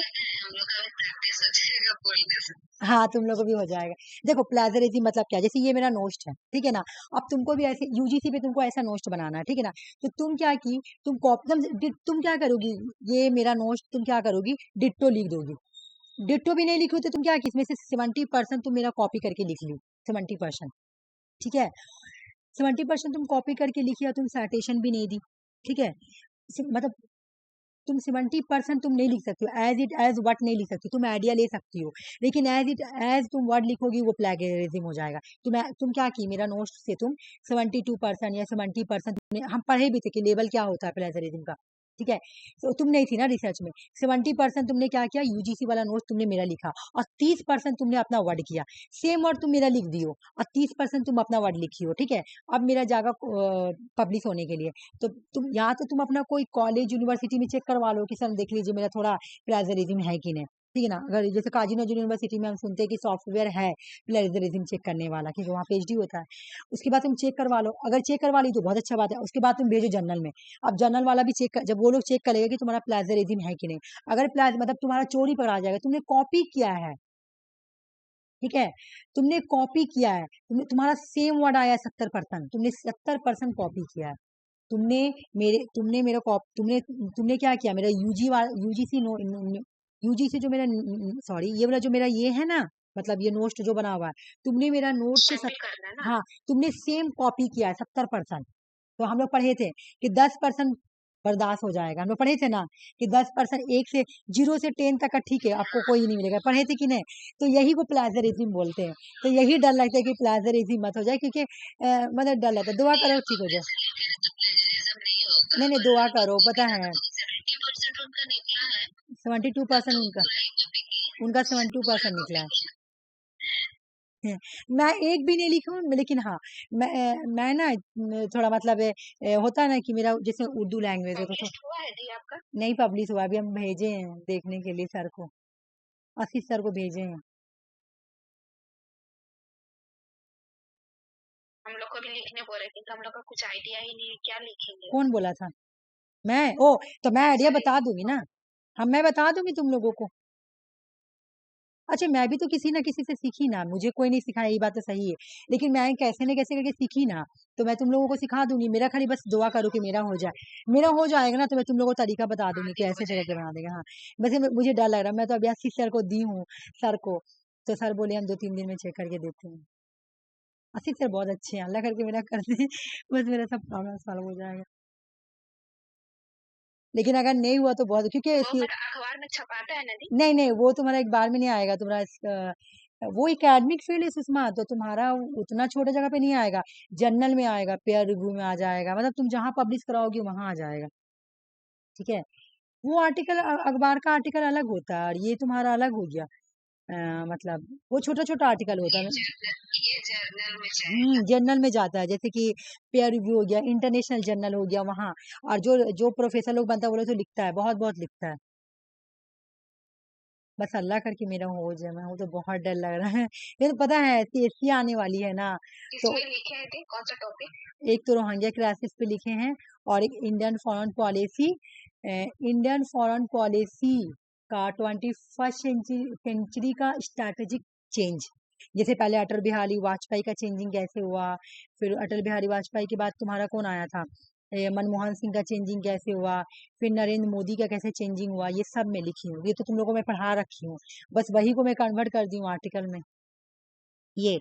और रोहिंग्या क्राइसिस तो मैं तुम लोग को हमेशा पढ़ाती हूँ ना, तो वो सब तो मेरे माइंड मैं रोहिंग्या क्राइसिस में मेरा शुरू से ही मेरा उस पर इंटरेस्ट था, जिस पे तुम्हारा इंटरेस्ट उसी पे तुम लिख पाओगे, ये भी बात है। तुम लोग अपना इंटरेस्ट बनाओ, कौन सा टॉपिक अच्छा लगता है उसी को वही पे लिख पाओगे। मेरा तो एकदम इंटरेस्ट नहीं है, इंटरेस्ट नहीं है नहीं, किसी टॉपिक में इंटरेस्ट तो बनाना पड़ेगा ना सुषमा पर हो जाएगा इंशाल्लाह, हो जाएगा, हो जाएगा, टेंशन मत लो, सबसे पहला ख्वाहिश है कि नेट क्लियर हो जाएगा आरसी, इस बार हो जाएगा इंशाल्लाह, हो जाएगा। मैं बहुत मेहनत कराऊंगी तुम लोगों को, देखना हो जाएगा। मतलब हाँ तुम जानती हो क्या कि जैसे कि अगर मेरा हो गया तो मतलब मैं सोचती कि तुम लोगों की मैं सिखा दूंगी, अपने हेल्प भी कर दूंगी, ऐसा बात नहीं है कि एकदम पूरा ही छोड़ दूंगी, मैं पूरा मतलब तुम लोगों को बता दूंगी कि हाँ ऐसे ऐसे लिखाता है। तो उससे क्या होगा कि तुम लोग 2 नंबर मिलेगा, सोचो इंटरव्यू में 2 नंबर मिलेगा। मैं क्या बोली कि वो लड़का जब गया था वो 10 गो आर्टिकल लिख के आया था, वो इंटरव्यू भी नहीं दिया, उसका उसको सबको पता था कि इसका ही होगा। यूनिवर्सिटी में तुमको आर्टिकल चाहिए, कॉलेज वाला आर्टिकल नहीं चाहिए, लेकिन तब तुमको जब यूनिवर्सिटी का प्रोफेसर बनना है तुमको तो आर्टिकल पब्लिश करना पड़ेगा, ठीक है। और हार्ड नहीं है, मुझे हार्ड नहीं है, जब मैं तुम लोग को बता दूंगी ना तुम लोग आराम से बना लोगी। अब ये बोल हमको बताया है कॉलेज वाला डिसर्टेशन, लेकिन उसमें भी हमको प्रॉब्लम हो रहा है, हम अभी ये वाला एग्जाम खत्म हो जाएगा हाँ, तो शांति से बैठ के लिखेंगे। शांति से सुषमा सुनो, शांति से ना तुम खुद से बनाने का कोशिश करो, ठीक है। मैं फिर भी बता दूंगी, थोड़ा हेल्प कर दूंगी, खुद से बनाने से। मेरे पास इतना वर्ड पावर नहीं है कि क्या लिखे, इसलिए वर्ड पावर नहीं है। कैसे सुषमा, कैसे वर्ड पावर नहीं है? तुम पहले अपना लैंग्वेज में लिखो, मेरे बात सुनो, अपना लैंग्वेज में मिलो, एआई से जाके चेंज करो। हम सच बता रहे हैं, हमको बिल्कुल समझ नहीं आता हम लिखे क्या, स्टार्ट कहाँ से करें, लिखे क्या हम उसके ऊपर। वो जो तुम्हारा ये वुमेन एडुकेशन से है, हाँ सबसे पहले तुम लोग क्या करो, देखो सबसे पहले अभी एग्जाम दे दो, तब मैं बताऊंगी, सबको बताऊंगी। तुम लोग ना छोटा छोटा हाँ टॉपिक एग्जाम दे देंगे उसके बाद एग्जाम दे लेना। तो तुम लोग क्या करना, देखो तुम लोग क्या करना, तुम लोग इंस्टाग्राम तो चलाती ही ना, छोटा छोटा टॉपिक में ना तुम लोग अपना एक बनाओ, बना के उससे पता इंटरेस्ट बढ़ेगा तुम लोगों को, मैं बता रही हूँ इंटरेस्ट ऐसे ही बढ़ेगा। मैं बताऊंगी, जैसे सब मैं बता दूंगी, अभी तुम लोग एग्जाम का पहले करो, उसके बाद मैं सब बता दूंगी, ठीक है।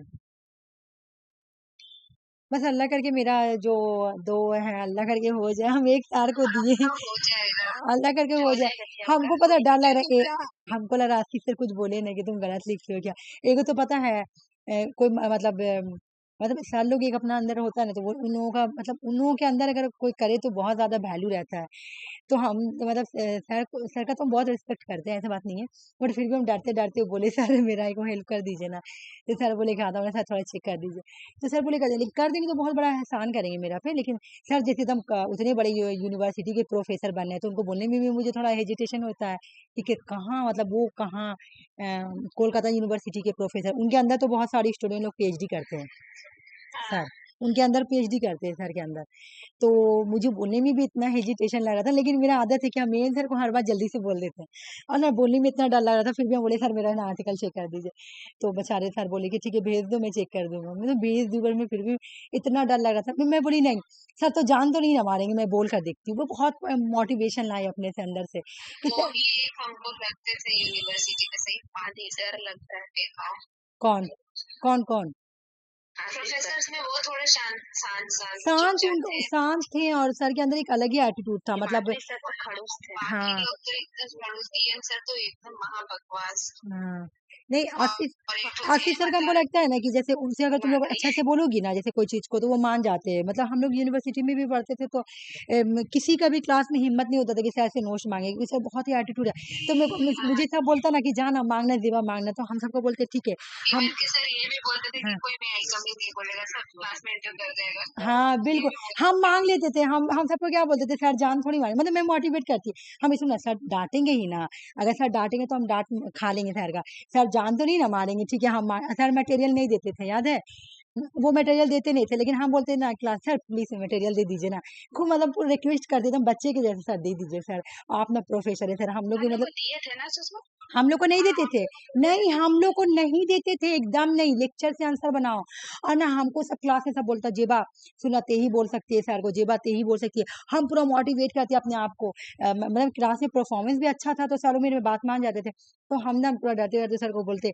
तो हम पहले अपने को पहले तैयार करते कि देखो सर मारेंगे तो नहीं, लेकिन हाँ डांटेंगे तो चलो डांट सुन लेंगे, तो हम सर को बोलते डांट रहते सर हमको ना मटेरियल दे दीजिए, ये सर का बुक हो गया कि सर अपना बुक दे दीजिए।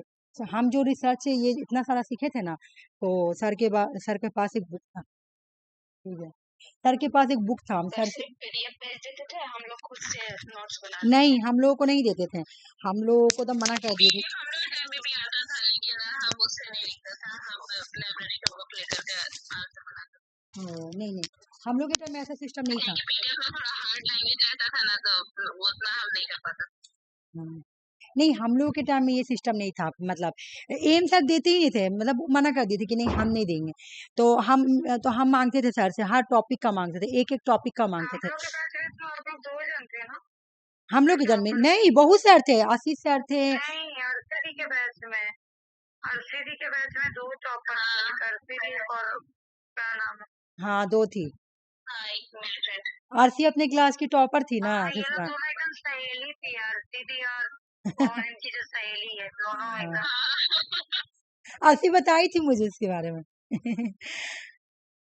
आरसी भी आपने एक हाँ, वो हाँ उससे मिली भी थी वो दीदी, आरसी अर्षदी आरसी अपना एक अचीवमेंट करके बैठी हुई है मेरा हाँ ये आरसी नहीं मुझे ये सब टॉपर है कुछ नहीं है, क्लास हमको की। लगता है ये सब कुछ नहीं है, हमको लगता है सिर्फ और सिर्फ नेट होना चाहिए।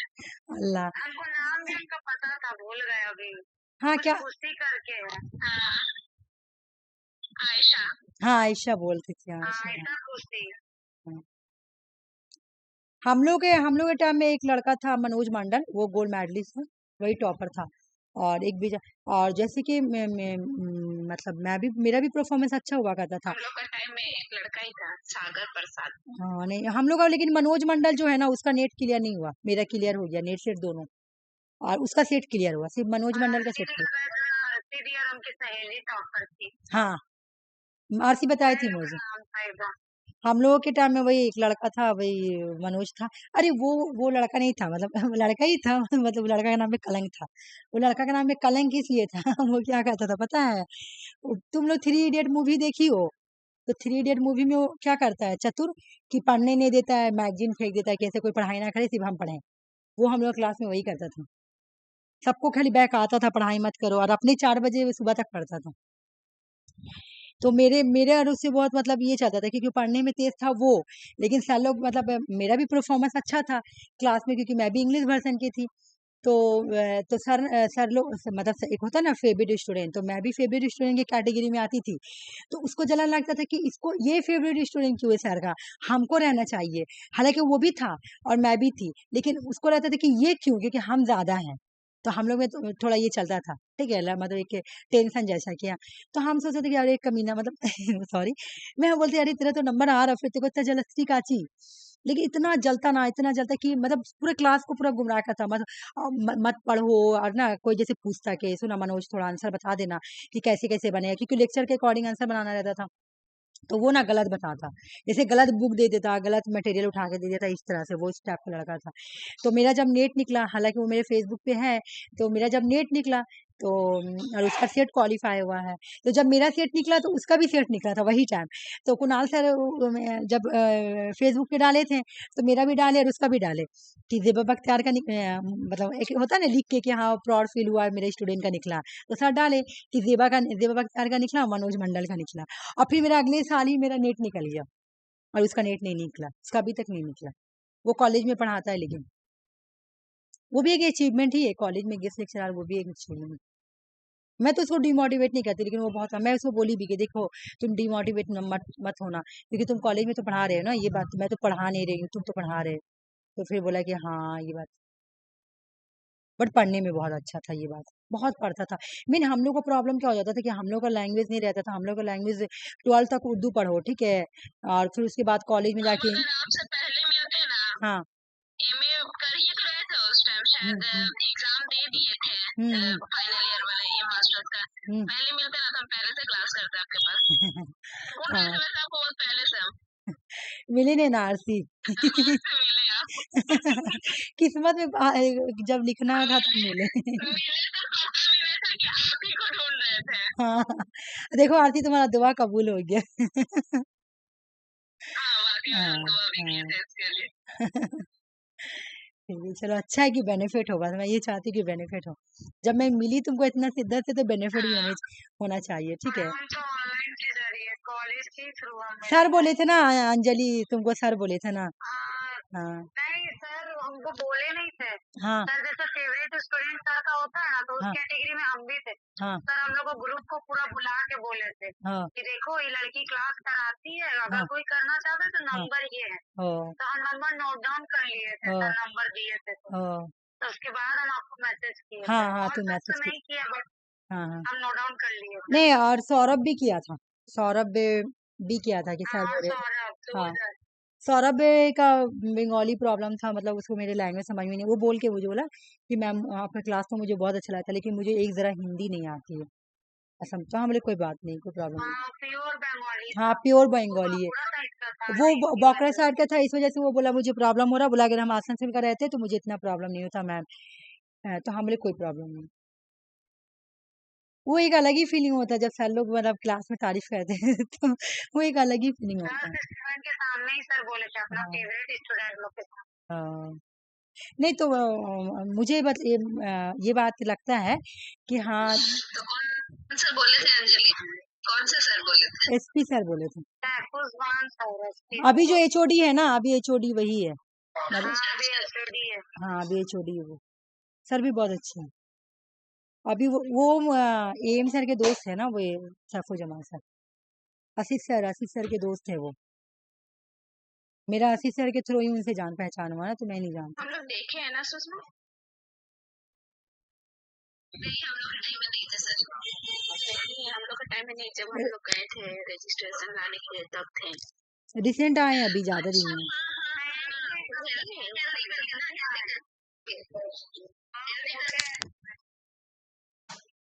वो बहुत अच्छे से बात करते, बहुत अच्छे से सर काम भी बहुत अच्छे से हो अच्छे गया। हैं। हाँ बहुत हम लोग अच्छे का हैं सारा काम वही कर दिए थे।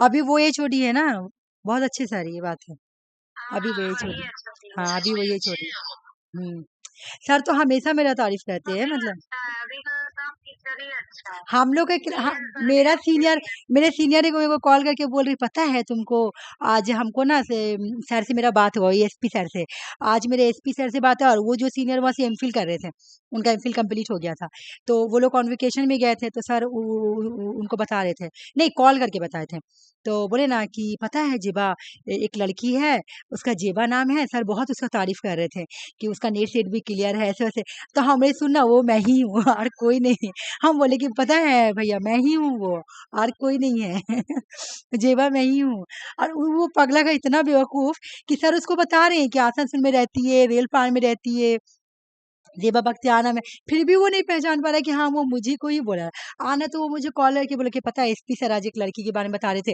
तुम लोग का ही एरिया में रहती है तुम्हें रेलपान में ही रहती है तो हमला हम ही है वो और कोई नहीं है बख्तियार मेरा ही नाम है और किसी का यहाँ बख्तियार नाम नहीं है यूनिक नाम है मेरा बोला अल्लाह सर भी को इतना बोल मुझे पता नहीं चला अच्छा हुआ था आप लोग का? क्या कॉन्वोकेशन हाँ हाँ मेरे को हुआ था हम गए थे तो कॉन्वोकेशन में। हम गए थे हम भी गए थे कॉन्वोकेशन हुआ था फोटो वोटो भी खिंचाए आरसीडी लोग का जब हुआ था कॉन्वोकेशन तो चेंज हो गया ना आरसी लोग का चेंज हो गया कि जो टॉपर रहेगी वही जाएगी हम लोग के टाइम में था कि सब आ सकता है तो हम लोग गए थे बड़े मजा आया था वो ड्रेस पहने थे ना मुझे अभी भी मेरा वो वाला फोटो है वो यूनिफॉर्म में बहुत सारा तो डिलीट हो गया लेकिन और भी बहुत सारा है बात करने बैठते देखो कितना टाइम पास हो गया चलो जल्दी से हम इस पे स्टार्ट करते हो टॉपिक देखो हाल ही में गवर्नमेंट ऑफ इंडिया ने अनाउंसमेंट किया दे आर द इतना सब रिकॉर्डिंग हो गया होगा, क्या हुआ आरसी इतना सब रिकॉर्डिंग हो गया होगा। हम लोग कोई गलत बात रिकॉर्ड मैं मेरा रिकॉर्डिंग जो होता है ना ये मैं फेसबुक पे जरूर सॉरी यूट्यूब पे जरूर डालती हूँ लेकिन इसी ये सिर्फ तुम लोगों को देखने के लिए मैं मतलब कोई और इसको सब्सक्राइब नहीं कर सकता है ठीक है सिर्फ मेरे जितनी स्टूडेंट है उसके वही लोग सुन सकती है बाकी मैं ये वीडियो जैसे पुराना होगा मैं डिलीट करते जाऊंगी और मैं बोली भी हूँ कि अगर जहां मैं देखूंगी कि ज्यादा सब्सक्राइबर हुआ मैं चेंज कर दूंगी ये सिर्फ तुम लोगों के लिए है मतलब अच्छा जो मेरे स्टूडेंट है बस उन्हीं के लिए ये वीडियो और ऐसे हम लोग कोई गलत बात किए भी नहीं हाँ नहीं नहीं है ना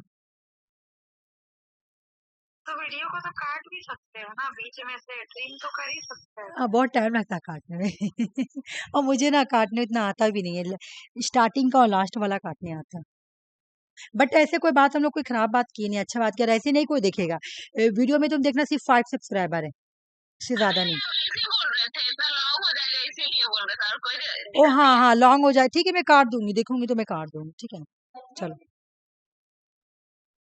चलो मैं स्टार्ट करती हूँ ठीक है बोला हाल ही में गवर्नमेंट ऑफ इंडिया ने अनाउंसमेंट किया था रीवर्किंग ड्राफ्ट बिल एक रीवर्किंग ड्राफ्ट बिल को इंट्रोड्यूस किया था draft higher education commission of India repeal of the university grant commission act bill 2008 में that will bring to the life the higher education commission of India ये वाला कि अब लाया जाएगा हायर एजुकेशन ये वाला आएगा ना पता है ना अभी भी तुम्हारा ये बना हुआ है कि ये क्या है अम्ब्रेला बॉडी है इसका नाम क्या है higher education commission of India for college university level education cutting across discipline जितना भी सब इसके अंदर आ जाएगा एनपी में तो बोला गया था न्यू एजुकेशन पॉलिसी में ही बोला गया था लेकिन बिल में भी बोला गया कि अब इसको यूनिवर्सिटी कमीशन यूजीसी को हटा दिया जाएगा और उसके जगह पे तुम्हारा HECI आएगा और वही चलाएगा अभी तक तो हुआ नहीं लेकिन इम्प्लीमेंटेशन होने वाला यूजीसी कंप्लीट हो गया ठीक है अगर यूजीसी से रिलेटिव अगर तुम लोग कोई भी क्वेश्चन पूछना है तो पूछ लो बाकी मुझे नहीं लगता कि ऐसा क्वेश्चन के थ्रू तो हो ही जाएगा ठीक है देखो हम लोग जो पढ़े पहले इंपॉर्टेंट पढ़ेंगे और थोड़ा देखो हम लोग अभी पढ़े यूजीसी क्या पढ़े यूजीसी ठीक है अब हम लोग पढ़ेंगे नैक पढ़ेंगे मैं बता रही हूँ क्यों AICT और नैक ये दोनों का फीचर सेम है ये दोनों को कंपैरिजन करके ही पढ़ा जाता है तो इसलिए पढ़ेंगे और जब ये AICT के अंदर ही ये भी आया है ठीक है ना AICT के अंदर तुम्हारा ये आया है तो इसलिए ये चारों को साथ पढ़ेंगे मतलब 3 को साथ पढ़ेंगे AICT NBA और NAWC ये 3 को साथ ही पढ़ेंगे ठीक है एक तो एग्रेडेशन बॉडी में भी आ जाएगा और AICT का ये पार्ट है। AICT ने ही स्टैब्लिश किया था NBA को, ठीक है। अगर एग्जाम में पूछे कि NBA को स्टैब्लिश किसने किया था, तो AICT ने ही स्टैब्लिश किया था, तो इसलिए हम लोग साथ ही पढ़ेंगे, ठीक है।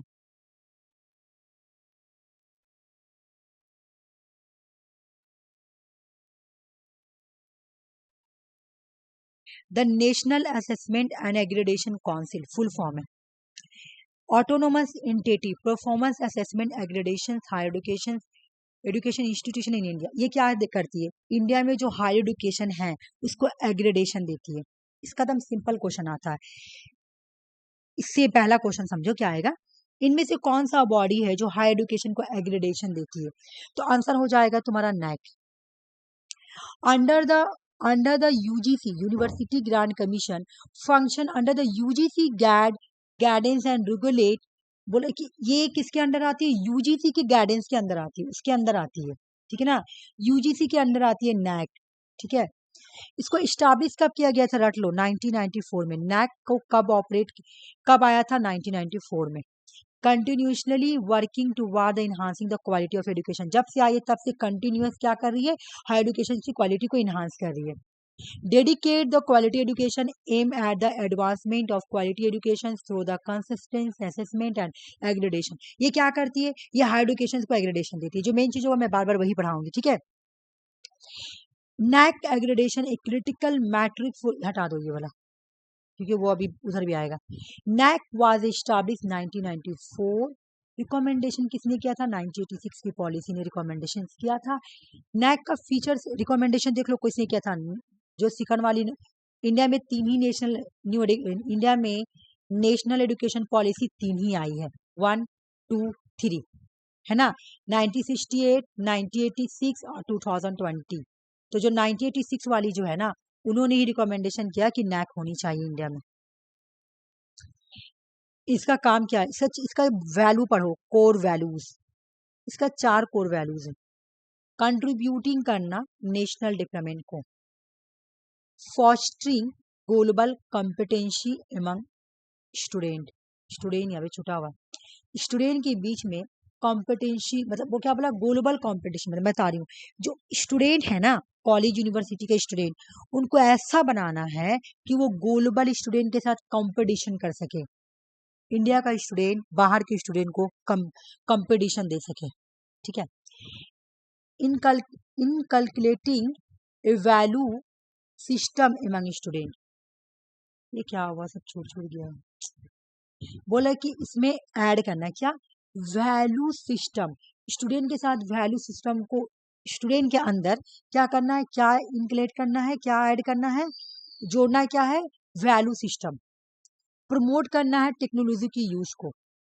अभी तुम आए, अभी क्या आ रहा बताओ तो, ये NAAC जो है क्या बोला, टेक्नोलॉजी के यूज। अभी क्या बोला इंसान, AI को सीखो। अभी क्या आ गया, किस चीज का दौर, AI का दौर। अब बोला कि नहीं, अब टेक्नोलॉजी छोड़ो, AI को सीखो, आ गया ना।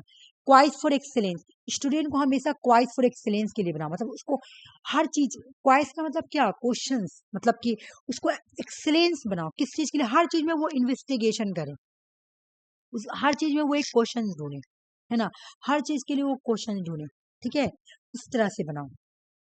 तुम लोग को याद नहीं होगा, क्वेश्चंस के थ्रू करेंगे, जब गलत होगा फिर आके यहाँ पे देखेंगे, ठीक है।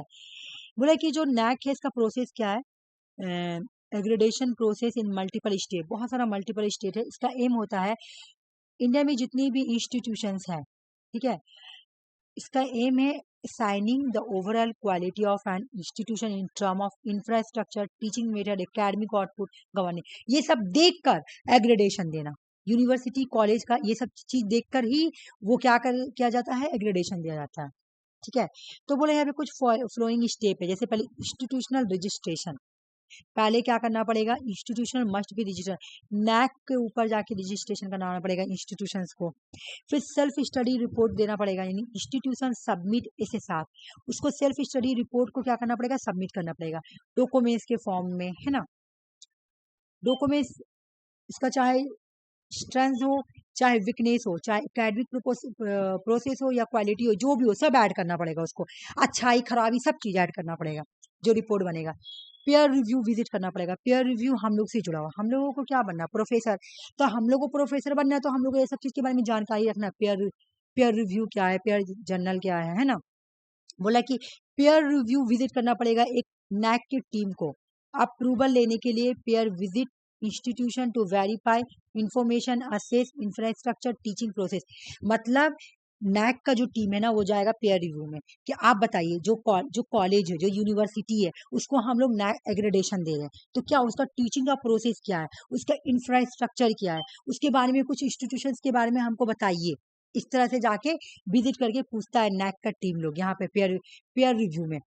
इवोल्यूटिंग एंड एग्रेडेशन किया जाता है, पता करेगा कि हाँ ये जो SSR जो दिया है, इन्होंने जो रिपोर्ट सबमिट किया है, ये जो पेयर रिव्यू है, उसके बेस पे ये लोग एवोल्यूशन करेगा कि किसका अच्छा आया। जिसका अच्छा आएगा उसको ग्रेड देगा, इंस्टीट्यूशन को ग्रेड देगा, और उस किस इंस्टीट्यूशन को कितना ग्रेड मिला वही को एग्रेडेशन बोला जा रहा है। ठीक है ना। देख लो, पहले रजिस्ट्रेशन करेगा, फिर सेल्फ स्टडी रिपोर्ट वो लोग सबमिट करेगा, जो भी कॉलेज यूनिवर्सिटी होगा, फिर सबका पेयर रिव्यू होगा, फिर एवोल्यूशन और एग्रेडेशन होगा, और उसी बेस पे जो सबसे ज्यादा अच्छा होगा उसको सबसे ज्यादा एग्रेडेशन मिलेगा। ठीक है ना। ये वाला एग्जाम में बहुत आया हुआ, ये तुम लोगों को रटना है। अच्छा, याद नहीं होगा, क्वेश्चंस के थ्रू याद करेंगे। ठीक है। नैक यूज करते हैं 7 point grading scale assessment institution को देने के लिए 7 ग्रेड पॉइंट यूज करते हैं। बोलते अगर जो बहुत ऑड स्टैंडिंग आ गया, जिसका रिजल्ट ऑड स्टैंडिंग आ गया, ठीक है ना, उसको मिलेगा A+। A+ मिला, यानी इसको कितना मिला नंबर, 3.5 मिला। ठीक है, यानी ऑड स्टैंडिंग कॉलेज इंस्टीट्यूशन जो भी है, जब उसको A+, खाली एक प्लस मिला, डबल प्लस नहीं, एक प्लस, जब एक प्लस मिला तो कहने का मतलब है कि उसको 3.26 यानी एक्सेलेंट नंबर मिला। ठीक है। फिर उसको खाली A मिला तो 3.01 मिला। अब देख लो, ए में खाली 3 इसको याद करने का तरीका देखो, इसको याद करने का तरीका देखो, ए में क्या है, 3 ठीक है। इसको नंबर कैसे, क्योंकि एग्जाम में क्वेश्चन आता है ना, इस वजह से मैं इसे बढ़ा रही हूँ। तो यहाँ 51 ज्यादा है, यहाँ पे 26 है, आधा कर दिया, मेजोरिटी वोट पे आ गया। मेजोरिटी वोट करो, इसको कैसे होगा, 50%, 50 इसका मेजोरिटी निकालो, तो इसका मेजोरिटी कैसे निकलेगा बताओ, तो मेजोरिटी वोट कैसे निकालते हैं हम लोग, मेजोरिटी वोट निकालेंगे 25 और 25, जो एक बचा किसी को दे दिए तो हो गया मेजोरिटी वोट, इसका मेजोरिटी वोट। ऐसे करके याद करने का ट्रिक बता रही हूँ। फिर तुम्हारा आ गया 3 के साथ एक 1, तो ए वाला में इतना नंबर है, ए वाला में देख लो इतना है। ए को पहला को बोला गया है एक ऑट स्टैंडिंग, दूसरा को बोला गया है ऑट स्टैंडिंग, दूसरा को बोला गया एक्सेलेंट, तीसरा को बोला है वेरी गुड। ठीक है, 3 नंबर। ए में सिर्फ 3 है। फिर बी में क्या आता है, जब बी का कहानी पढ़ते हैं, बी का कहानी पढ़ जाए तुम लोगों को, मैं क्वेश्चन भी सॉल्व करवा दूंगी, ऐसे तुम लोगों को समझ में आए कि हाँ क्वेश्चन कैसे आते हैं। क्या बी का कहानी क्या है कि बी को बोला गया है B++ और B+ और फिर खाली बी। ठीक है। B+ में बोला गया 2.76 है, फिर 2.1 है, और बी में भी खैर 2 1 मिनट जरूर। बी में भी तुम्हारा सब में क्या है 2 2 2, यहाँ पे 76 है, और यहाँ पे तुम्हारा 51 है, और यहाँ पे तुम्हारा सिर्फ तुम्हारा 0.1 है। ये बी का कहानी है। ठीक है ना। उसके बाद आ गया सी क्या है, सेटिस्फैक्ट्री। डी क्या है, नॉट एग्रेडेट, इसको एग्रेडेशन नहीं मिलेगा, यानी ये यूनिवर्सिटी कॉलेज जो है नैक के अंदर नहीं आती है। तुम देखना बहुत सारे कॉलेज और यूनिवर्सिटी के ऊपर लिखा हुआ रहेगा कि ये नैक के अंदर आती है, काजी नजरूल यूनिवर्सिटी भी नैक के अंदर आती है, तुम देखना लिखा हुआ रहेगा कि ये नैक के एग्रेडेशन के अंदर आती है। बहुत सारा कॉलेज यूनिवर्सिटी में लिखा रहेगा कि ये कॉलेज नैक के अंदर आती है, मतलब नैक ने इसको ऐसे एग्रेडेशन दे रखा है। ठीक है ना। तो ये जो नेशनल असेसमेंट एग्रेडेशन, ये क्या देती है, क्वालिटी, हाई एजुकेशन का क्वालिटी देखती है, क्वालिटी क्या है हाई एजुकेशन का। ठीक है, क्वालिटी देखती है हाई एजुकेशन का। अभी मैं इसका फर्क बताऊंगी। तो यहाँ पे क्या बोल रहा है कि बेनिफिट क्या होगा, NAAC accreditation offer a wide range of benefit for institution student education system as. क्या होगा बेनिफिट, इनहांस रिपुटेशन, नाम होगा। जैसे जब तुमको कोई चेक करना है कि कौन यूनिवर्सिटी कितना अच्छा, देखना वहाँ पे लिखा हुआ रहेगा नैक के अंदर आती है। जैसे कोई भी तुम यूनिवर्सिटी चेक करोगे तो देखना, मतलब तुम कोई यूनिवर्सिटी को जानती नहीं हो और वहां पे दे दिया कि एडमिशन लेना है, तो तुम चेक करो वो नैक के अंदर आती है कि नहीं, वो खुद भी लिखा हुआ रहेगा नैक है, तो ये मुझे पता चल जाएगा हाँ ये नैक के अंदर है, तो इसे क्वालिटी अच्छी होगी। फंडिंग अपॉर्चुनिटी, यहाँ एग्रेडेशन इंस्टीट्यूशन, इसको फंडिंग मिलेगा बहुत ज्यादा। ठीक है, इसको फंडिंग बहुत ज्यादा मिलेगा। क्वालिटी इंप्रूवमेंट होते रहेगा इसका, और स्टूडेंट को इनरोलमेंट बढ़ेगा। क्यों? क्योंकि इसका रिपोर्टेशन ज़्यादा है। जैसे तुम देखी होगी, बहुत ज़्यादा स्टूडेंट लोगों का सपना होता है कि सेंट्रल यूनिवर्सिटी में एडमिशन हो जाए, दिल्ली यूनिवर्सिटी में एडमिशन हो जाए। क्यों? आखिर सपना क्यों है वो उतना बड़ा यूनिवर्सिटी में पढ़ने का? क्यों? क्योंकि वहाँ पे एडमिशन सिर्फ 99 लाइन वाले स्टूडेंट को ही वहाँ पे एडमिशन मिलता है दिल्ली यूनिवर्सिटी में। उसमें भी तुमको एंट्रेंस एग्जाम निकालना पड़ेगा। एंट्रेंस निकाल के तुमको दिल्ली यूनिवर्सिटी या JNU में एडमिशन मिलेगा, या जामिया में तुमको एडमिशन मिलेगा, क्योंकि ये लोग सेंट्रल यूनिवर्सिटी है। यहाँ पे तुमको एडमिशन, इनकी क्वालिटी, इनकी पढ़ाई और हाई होती है। तो सब क्यों चाहता है कि हम ऐसा यूनिवर्सिटी में पढ़ें जहाँ की पढ़ाई बहुत हाई क्वालिटी है, क्योंकि वहां से जब स्टूडेंट निकलेगा ना तो हाई बन के ही निकलेगा। ठीक है, इसलिए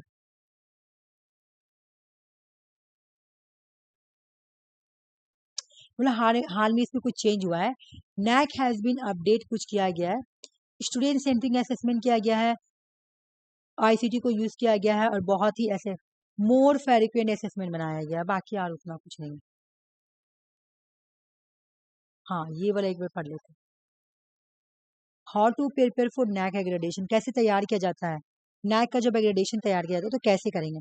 सब सारा क्वेश्चंस के थ्रू हो जाएगा, सारा क्वेश्चन आया हुआ है। ठीक है, क्वालिटी देखेंगे हमको, जब हम लोग देखे ना कि वो तो देख लिए कैसे कैसे तुम्हारा प्रोसेस स्टार्ट होगा, लेकिन कॉलेज के अंदर कैसे वो लोग देख के नैक का ये तैयार करेगा एग्रेडेशन। पहले ही देखेगा कॉलेज के अंदर जो टीचर है उसकी पढ़ाने की क्वालिटी क्या है, क्वालिटी टीचिंग लर्निंग प्रैक्टिस, उसकी पढ़ाने की टीचर की क्वालिटी क्या है। ठीक है, वहाँ पे लर्निंग कैसे दिया जा रहा, इंफ्रास्ट्रक्चर कैसा है कॉलेज का, क्या कॉलेज में लाइब्रेरीज है, क्या कॉलेज में लैबोरेटरीज है, क्लासरूम कैसा है, ये सब देख कर ही वो अपना नैक का नंबर देगा कि हाँ कॉलेज का टीचिंग का क्वालिटी बहुत अच्छा है, बहुत अच्छा पढ़ाने का बहुत अच्छा तरीका है ना। उसके इंफ्रास्ट्रक्चर भी बहुत अच्छा है। फिर रिसर्च आउटपुट जाके रिसर्च डिपार्टमेंट में देखेगा कि वहाँ का डिपार्टमेंट कैसा, रिसर्च के लिए जो इंस्टीट्यूशन है वो स्ट्रांग है कि नहीं, वो सब देखेगा। एडमिनिस्ट्रेटिव डिपार्टमेंट में जाएगा, काजी नजरुल यूनिवर्सिटी का तुम लोग एडमिनिस्ट्रेटिव डिपार्टमेंट देखी हो, जाती भी होगी, वो साइड जाके देखेगा कि वो कैसा है, ये सब देखेगा कि ये सब क्वालिटी है कि नहीं एक यूनिवर्सिटी के अंदर, उसके बाद ही वो एग्रेडेशन देगा। ठीक है, चलो नैक का पहले क्वेश्चन सॉल्व कर लेते हैं कि ऐसे तुम लोग का थोड़ा और जो नॉलेज है वो स्ट्रांग हो जाएगा। ठीक है, एकदम नीचे में होगा क्वेश्चन। ये तो UGC वाला है, चलो UGC वाला क्वेश्चन सॉल्व करो। पहले ये वाला, नॉट रिस्पॉन्सिबल UGC, UGC क्या नहीं करती है।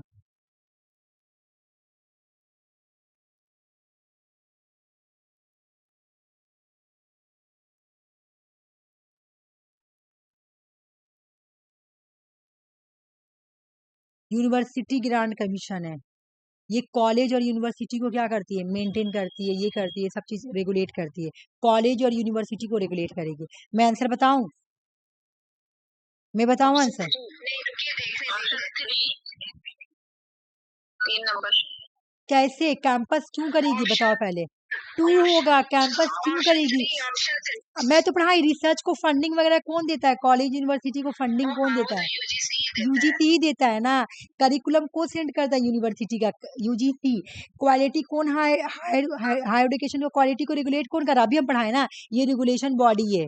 अभी हम बताए कि UGC रेगुलेशन बॉडी के अंदर आ रही है, ऊपर पढ़ाए थे ना कि रेगुलेशन बॉडी पढ़ेंगे हम लोग, है ना।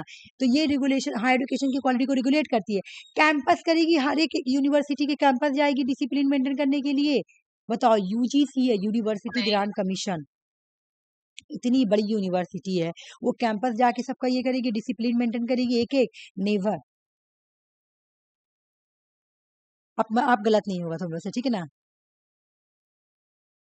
अच्छा, ये अभी पढ़ाई नहीं तुम लोग को, तो आंसर तुम लोग नहीं दे पाओगे। AICT भी नहीं पढ़ाए, नेक का निकालती हूँ मैंने, ये भी नहीं पढ़ाई हूँ, ये भी नहीं हुआ अभी। चलो करो।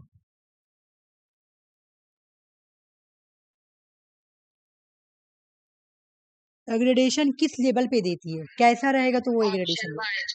और बताओ, और बताओ, सब बताओ, बताओ और कौन बताना चाहिए। एक नंबर ही होगा, लेवल ऑफ क्वालिटी देखेगी तभी एग्रेडेशन देगी, नहीं तो नहीं देगी। ठीक है, to ensure quality in higher education NAAC provide करेगी, क्या देखेगी वो। 3 नंबर। और बोलो, ऑप्शन 3। और बोलो, कौन बोलना चाहेगा? ऑप्शन 3। क्वालिटी ही देखेगी तभी देगी वो एग्रेडेशन। नंबर। हाँ बिल्कुल सही। नैक का मैं हेडक्वार्टर नहीं पढ़ाई हूँ ना, इसको हटा दो, बेंगलुरा है। न्यू दिल्ली। नहीं नहीं, बेंगलुरा, ठीक है ना। बैंगलोर। नैक का मेन काम क्या है? नैक का मेन काम क्या है?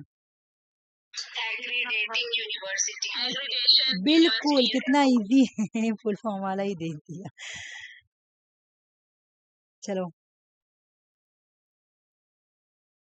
A+ पूछ रहा है।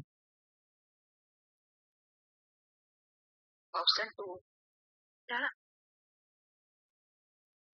2 नंबर 3.26। हाँ, A+ में क्या था? A++ में था तुम्हारा 3.51। तो मैं इसको याद करने का तरीका क्या बताई थी कि मेजोरिटी नंबर निकालो तो आ जाएगा ऐसे, तो हो गया ये।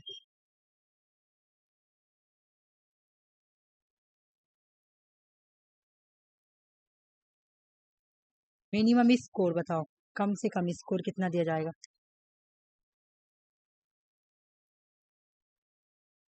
जो सबसे खराब करेगा उसे नंबर। नंबर 2। बताओ आप। ऑप्शन 1 1.50। तुम लोग भी बताना चाहोगी तो बताओ। ये ना था सबसे खराब एकदम में था। 51 1.50 1.51 जो है ना, ये सबसे खराब नंबर है, सबसे वर्स्ट, ठीक है। इसको नॉट करके इसी में था ना। क्या हुआ? बोले इसको समझा इसी में था ना, नॉट। इसको समझा दे। अच्छा, एक बार समझा देती, 1 सेकंड में चार्ज लगा लेती हूँ, खड़ी मैं बटन को स्विच ऑन करके आती हूँ।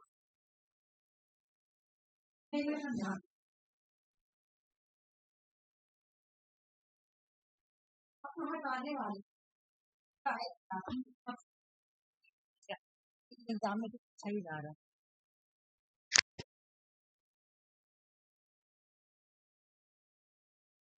रुक जाओ, मैं तुम पहले क्वेश्चन सॉल्व कर लो, फिर मैं ऊपर चल के एक बार इसको समझा दूंगी, ठीक है। ये वाला क्वेश्चन सॉल्व करो।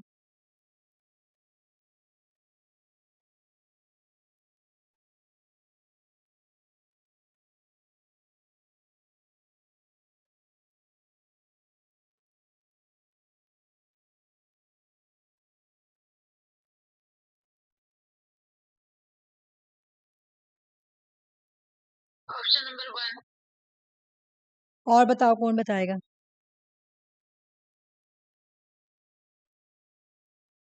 ऑप्शन 3।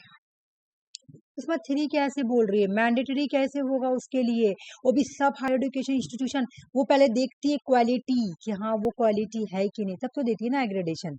नहीं, हम उस सेंस में देखें कि सारे यूनिवर्सिटीज में न जाता है नैक। देखो क्या लिख दिया, मैंडेटरी बोल दिया, जरूरी है देना। यहाँ देखो, NAAC accreditation is a mandatory for all higher education of country. जाएगा तो सब जगह, लेकिन वो पहले देखेगा तो भरेगा। देखो, पहले रजिस्ट्रेशन करना पड़ेगा, उसके बाद वो जाएगा देखेगा, तो वो पहले देखेगा कि हाँ वो फुलफिल कर रहा है कि नहीं, वो एग्रेडेशन में आ रहा है कि नहीं।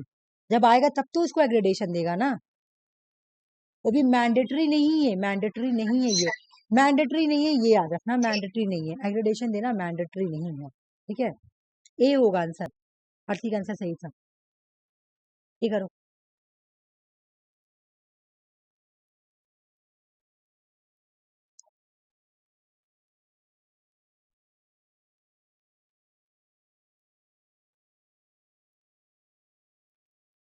ऑप्शन 2। ऑप्शन 2, और बोलो, कौन बोलना चाहेगा?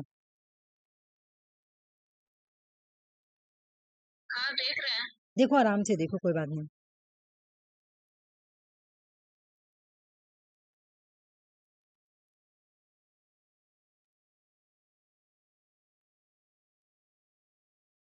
दो नंबर। और कोई बोलना चाहेगा? 1994 में स्टैब्लिश किया गया था। इसको फंड कौन देता है? फंड कौन देता है? यूजीसी, ठीक है। यूजीसी। इसका हेडक्वार्टर बताओ मुझे। हेडक्वार्टर बैंगलोर। अभी हम लोग क्वेश्चन देखे थे, ऐसा वाला था। मतलब क्वेश्चन देखो, इसका हेडक्वार्टर इंपॉर्टेंट है ना, बेंगलुरु, तो उस सेंस में मेरा आंसर ए और सी हो गया। ये वाला क्वेश्चन इस बार का है, सॉल्व करो। अभी मैं ऊपर करवाई है ये वाला, ये इस बार का पॉलिटिकल साइंस का क्वेश्चन है। अच्छा AICT अभी नहीं कराई ना, फिर भी तुम लोग कर लोगी। दो नंबर नीति आयोग का 2015 होगा। हाँ हाँ, और ऐसे तुम्हारा अंजलि ये छूट गया, तुम ये वाला देख लेना, ICHR और ICPR। 1972। हाँ, एक है तुम्हारा 1972 और एक है तुम्हारा 1977 और AICT 1954 और नीति आयोग 2015। ठीक है, चलो अब मैं तुम लोगों को समझा देती हूँ थोड़ा।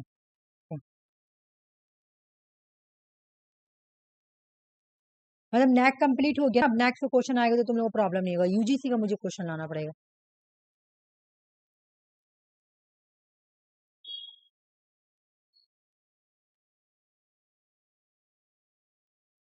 ये इसका ग्रेडेशन वाला,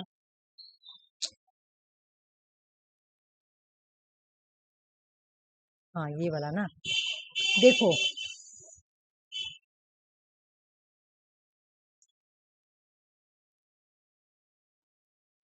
सबसे पहले तो तुम्हारा 351 है, तो तुम इसको कैसे लिखना, ए वाला में जितना भी ना A प्लस प्लस और A प्लस खाली A, ठीक है।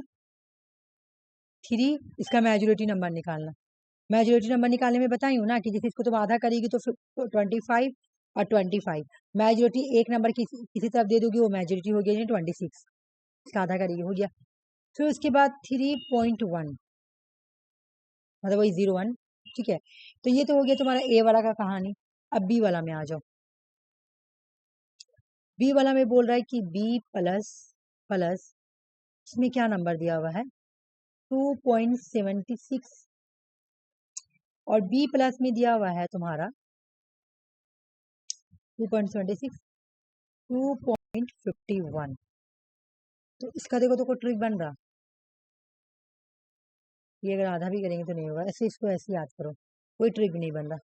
और ये 2.01 मतलब यहाँ पर भी लास्ट में 01 आ रहा और यहाँ पर भी 01 आ रहा, बस ऐसे ही कर सकते हो 222 333 और यहाँ पे तुम्हारा लास्ट में 01 आ रहा है और यहाँ पर भी लास्ट में 01 आ रहा है, ऐसे करके कर सकते हो। फिर जो C बचा D, साथ है ना 1 2 3 4 5 6 1 2 3 4 5 6 7, डी में तो देता ही नहीं है, डी में तो देता ही नहीं है ना। सबसे खराब जो हो गया सबसे लोएस्ट ये वाला है ना 1.51, और 1.5 से 1 जिसका होता है उसको नहीं दिलाता, सिर्फ 7 देखो 7 पॉइंट को ही ग्रेड किया जाता है एग्रेडेशन देने के लिए, इसमें तो नॉट एग्रेडेड, इसमें नहीं दिया जाता है। 1.51 तक ही लास्ट है, ठीक है। 7 नंबर तक ही दिया जाता है एग्रेडेशन सेटिस्फैक्टरी तक का, बाकी नॉट एग्रेडेड तुम्हारा कम वाला 1.551 से भी कम है तो इससे इसमें नहीं दिया जाएगा, ठीक है ना। ये देखो ये हाई एजुकेशन की क्वालिटी चेक करती है, क्या करती है क्वालिटी, क्वेश्चंस भी क्वालिटी से आया है। चलो अब हम लोग दूसरा टॉपिक देखते हैं। अब छोटा छोटा टॉपिक आएगा, इतना बड़ा नहीं आएगा, ठीक है।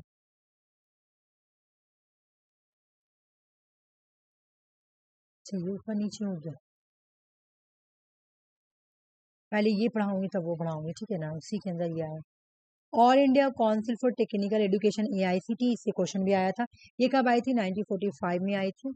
इसको ये क्या है, एक national level apex level body है, ये क्या एडवाइजरी बॉडी है on the facilities available for the technical education to promote diplomat in the country in coordination integrated manner. ये इंडिया में टेक्निकल एजुकेशन को प्रमोट करने के लिए आई है। AICT को स्ट्रैटेजी देखो, स्टाब्लिश पूछेगा ये क्वेश्चन, अभी तुम देखी ना हम लोग सॉल्व किए, इस बार आया था मैचिंग में 1945, लेकिन AICT को स्टैट्यूटरी बॉडी कब बनाया गया, ठीक है, कब इसको स्टैट्यूटरी बॉडी बनाया गया, ये भी क्वेश्चन आया है कि AICT को स्टैट्यूटरी बॉडी कब बनाया गया था, कब बनाया गया था, तो आंसर हो जाएगा 1987, ठीक है। AICT किसके अंदर आती है, वही ministry of human resource development, जो कि आज क्या है MOE है, मिनिस्ट्री ऑफ एजुकेशन। इसका हेड क्वार्टर न्यू दिल्ली है। NAC और AICT में अगर हम फर्क करेंगे तो इसका हेड क्वार्टर न्यू दिल्ली है और NAC का बेंगलुरु है। दोनों में डिफरेंस देखो, AICT क्वालिटी चेक करती है, सॉरी AICT ने NAC सॉरी नैक। नैक क्या करती है? क्वालिटी चेक करती है। एआईसीटी क्या चेक करती है? प्रोग्राम। इंडियन इंस्टीट्यूशंस बोला ग्रेजुएट पोस्ट ग्रेजुएट प्रोग्राम को चेक करती है इंडिया में टेक्निकल फील्ड में, ठीक है ना, टेक्निकल फील्ड में। ये क्या करती है? इसका ऑब्जेक्टिव्स क्या है? प्रमोट करना। क्या प्रमोट करना? टेक्निकल एजुकेशन की क्वालिटी को प्रमोट करना इंडिया में। ये प्लानिंग करती है, कोऑर्डिनेटिंग करती है टेक्निकल एजुकेशन के लिए, है ना। टेक्निकल एजुकेशन सिस्टम के डेवलपमेंट के लिए ये कोऑर्डिनेट करती है और प्लान करती है। जानते हैं हाँ। एक तो जब ये एक्सटर्नल आया था ना तो एआईसीटी का फुल फॉर्म हमसे पूछे, एआईसीटी का तो हम बोल दिए all India council for technical education. तो बोल रहे नहीं all India council for teacher education. तब हम बोले सर दोनों ही होगा, टेक्निकल भी होगा और टीचर भी होगा। तो वो कुछ नहीं बोल रहे। नहीं, टीचर नहीं होगा सुषमा, एक्चुअली वो अलग है। और लोग को एआई, हाँ वो अलग हाँ है, वो हम अलग समझ है। रहे हैं। हाँ वो तो अलग हम है। ये वाला ही बोल दिए थे। ओ तो वो बोले टीचर नहीं वाला टीचर पूछा था, एजुकेशन। वो टीचर वाला पूछा था वो। ओ, ये टेक्निकल है और वो तुम्हारा टीचर वाला है, दोनों का अलग। हाँ तो सेम रहेगा एक्रोनिम, तो इंसान को तो कंफ्यूजन होगा ही, एक्रोनिम सेम नहीं ना रखना चाहिए। वही तो। हाँ तो इंसान को तो कंफ्यूजन होगा ही। थोड़ा सा सेंस ये होता है कि टीचिंग वाला हो रहा तो हो सके टीचिंग वाला ही पूछ रहा, तो तुम ये ठीक की कि नहीं वो भी होगा। प्लानिंग देखो ये क्या करता है, टेक्निकल एजुकेशन सिस्टम के डेवलपमेंट के लिए ये कोऑर्डिनेट करता है और प्लानिंग करता है। मतलब जो भी टेक्निकल एजुकेशन में क्या करना है, कैसे डेवलपमेंट करना है, कैसे प्लान करना है, ये सब एआईसीटी करेगा। ये रेगुलेटिंग और मेंटेन करता है, नॉर्म्स और स्टैंडर्ड को सेट करता है। ये proper planning and development of technical India में जो टेक्निकल एजुकेशन सिस्टम है उसके लिए प्रॉपर प्लानिंग बनाता है। हर बात एक ही बात बार बार घुरा के बोला, किस किस चीज के लिए। देखो ये एग्जाम में पूछता है एआईसीटी किस किस चीज को ट्रेनिंग देता है, किस किस चीज के लिए ये देखता है, कवर करता है। एआईसीटी के अंदर क्या क्या आता है? ये इंजीनियरिंग को देखता है, ये टेक्नोलॉजी को देखता है, ये आर्किटेक्चर्स को देखता है, ये टाउन प्लानिंग को देखता है, ये मैनेजमेंट इसके अंदर आएगा, फार्मेसी आएगा। ये सब प्रीवियस ईयर क्वेश्चन है। ये मैनेजमेंट फार्मेसी दे देगा 4 क्वेश्चन, बोलेगा बोलो इसमें से कौन सा एआईसीटी के अंदर नहीं आता है। ठीक है, तो देख लो अच्छे से। इंजीनियरिंग भी है, टेक्नोलॉजी भी है, आर्किटेक्चर्स है, टाउन प्लानिंग है, मैनेजमेंट है, फार्मेसी है, अप्लाइड आर्ट्स एंड क्राफ्ट है, होटल मैनेजमेंट और कैटरिंग टेक्नोलॉजी है। ये सारा आता है इस एआईसीटी के अंदर। एआईसीटी के अंदर ही आता है सारा, और इसको टेक्निकल एजुकेशन बोलते हैं। ठीक है, देखो क्या बाकी क्वेश्चन आएगा तो तुम्हें सॉल्व कर लेगी। दोनों में एक फर्क देखेंगे, डिफरेंस क्या है, नैक और एआईसीटी में क्या फर्क है। एग्रेडेशन ऑफ ये क्या करती है, हायर एजुकेशन इंस्टीट्यूशन जितने भी है सबको एग्रेडेशन देती है। लेकिन ये क्या करती है, टेक्निकल एजुकेशन इंस्टीट्यूशन को अप्रूवल और रेगुलेट करती है। ठीक है, ये कवर करती है ऑल हायर एजुकेशन इंस्टीट्यूशन को, लेकिन ये सिर्फ टेक्निकल इंस्टीट्यूशंस को कवर करती है, जैसे मैनेजमेंट, इंजीनियरिंग। ये क्वालिटी असेसमेंट करती है, ये प्रोग्राम को देखती है, ये प्रोग्राम, ये क्वालिटी, ये प्रोग्राम। ये ग्रेडेशन देती है ABC के फॉर्म में। ये अप्रूवल करेगी प्रोग्राम की, इसमें क्या प्रोग्राम होगा, क्या कोर्सेस होगा, ये सब करती है। ठीक है, ये यूनिवर्सिटी, कॉलेज, स्पेशलाइज इंस्टीट्यूशंस को देखती है, और ये टेक्निकल इंस्टीट्यूशंस को देखती है। अच्छा दोनों का एक और फर्क बताओ तो, बता सकती हो दोनों में एक फर्क और क्या है, मैं बताऊं? नहीं, हेडक्वार्टर। इसका हेडक्वार्टर बेंगलोर और इसका बैंगलोर हो जाएगा, बेंगलुरु। उसका न्यू दिल्ली है ना। हाँ उसका न्यू दिल्ली, बेंगलुरु और न्यू दिल्ली। यूजीसी का भी हेडक्वार्टर पूछेगा तो न्यू दिल्ली होगा। ठीक है, हो गया, दोनों में ये भी डिफरेंट है। अब आ जाओ, अब जो एआईसीटी जिसको स्टैब्लिश किया उसके बारे में पढ़ लेते हैं। ये छोटा है, एक पेज का, ज्यादा बड़ा नहीं। एक मिनट रुक जाओ।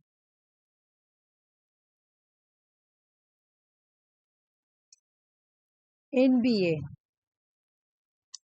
National board of aggradation, one of the two major bodies responsible for aggregation, high education. ये दो बॉडी के लिए इम्पोर्टेंट, एक तो हाई एडुकेशन और एग्रेडेशन।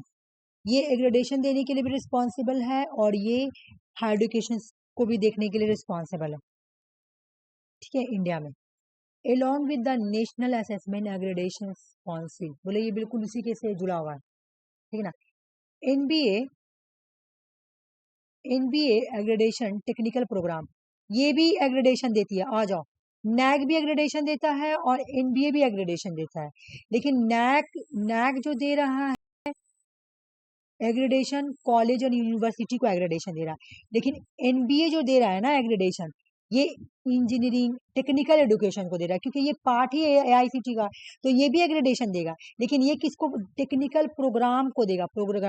प्रोग्राम देखो, प्रोग्राम टेक्निकल प्रोग्राम में कौन आ गया, जैसे इंजीनियरिंग हो गया, मैनेजमेंट हो गया, ये इनको देगा एग्रेडेशन। जबकि नैक किसको देती है, नैक कॉलेज यूनिवर्सिटी को देती है।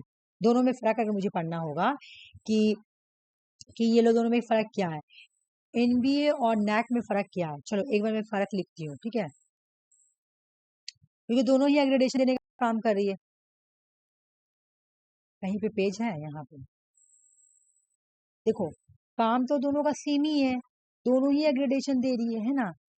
तो यहाँ पे मैं लिख रही हूँ एन बी ए और यहाँ मैं लिख रही हूँ नैक, ठीक है ना। एग्रेडेशन देने का काम दोनों का है।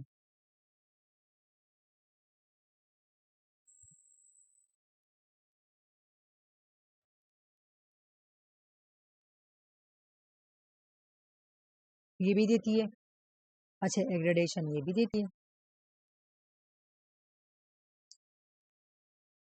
लेकिन ये किसको देती है, ये यूनिवर्सिटी कॉलेज को देती है, वो भी क्वालिटी देखती है। ये किसको देता है, ये देगा टेक्निकल, हाँ टेक्निकल इंस्टीट्यूशंस को।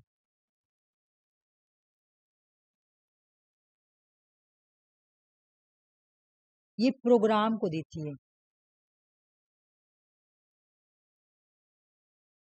है ना। ये किसको देती है, प्रोग्राम्स को, ठीक है। दोनों में फर्क ये है सबसे बड़ा। चलो आ जाओ,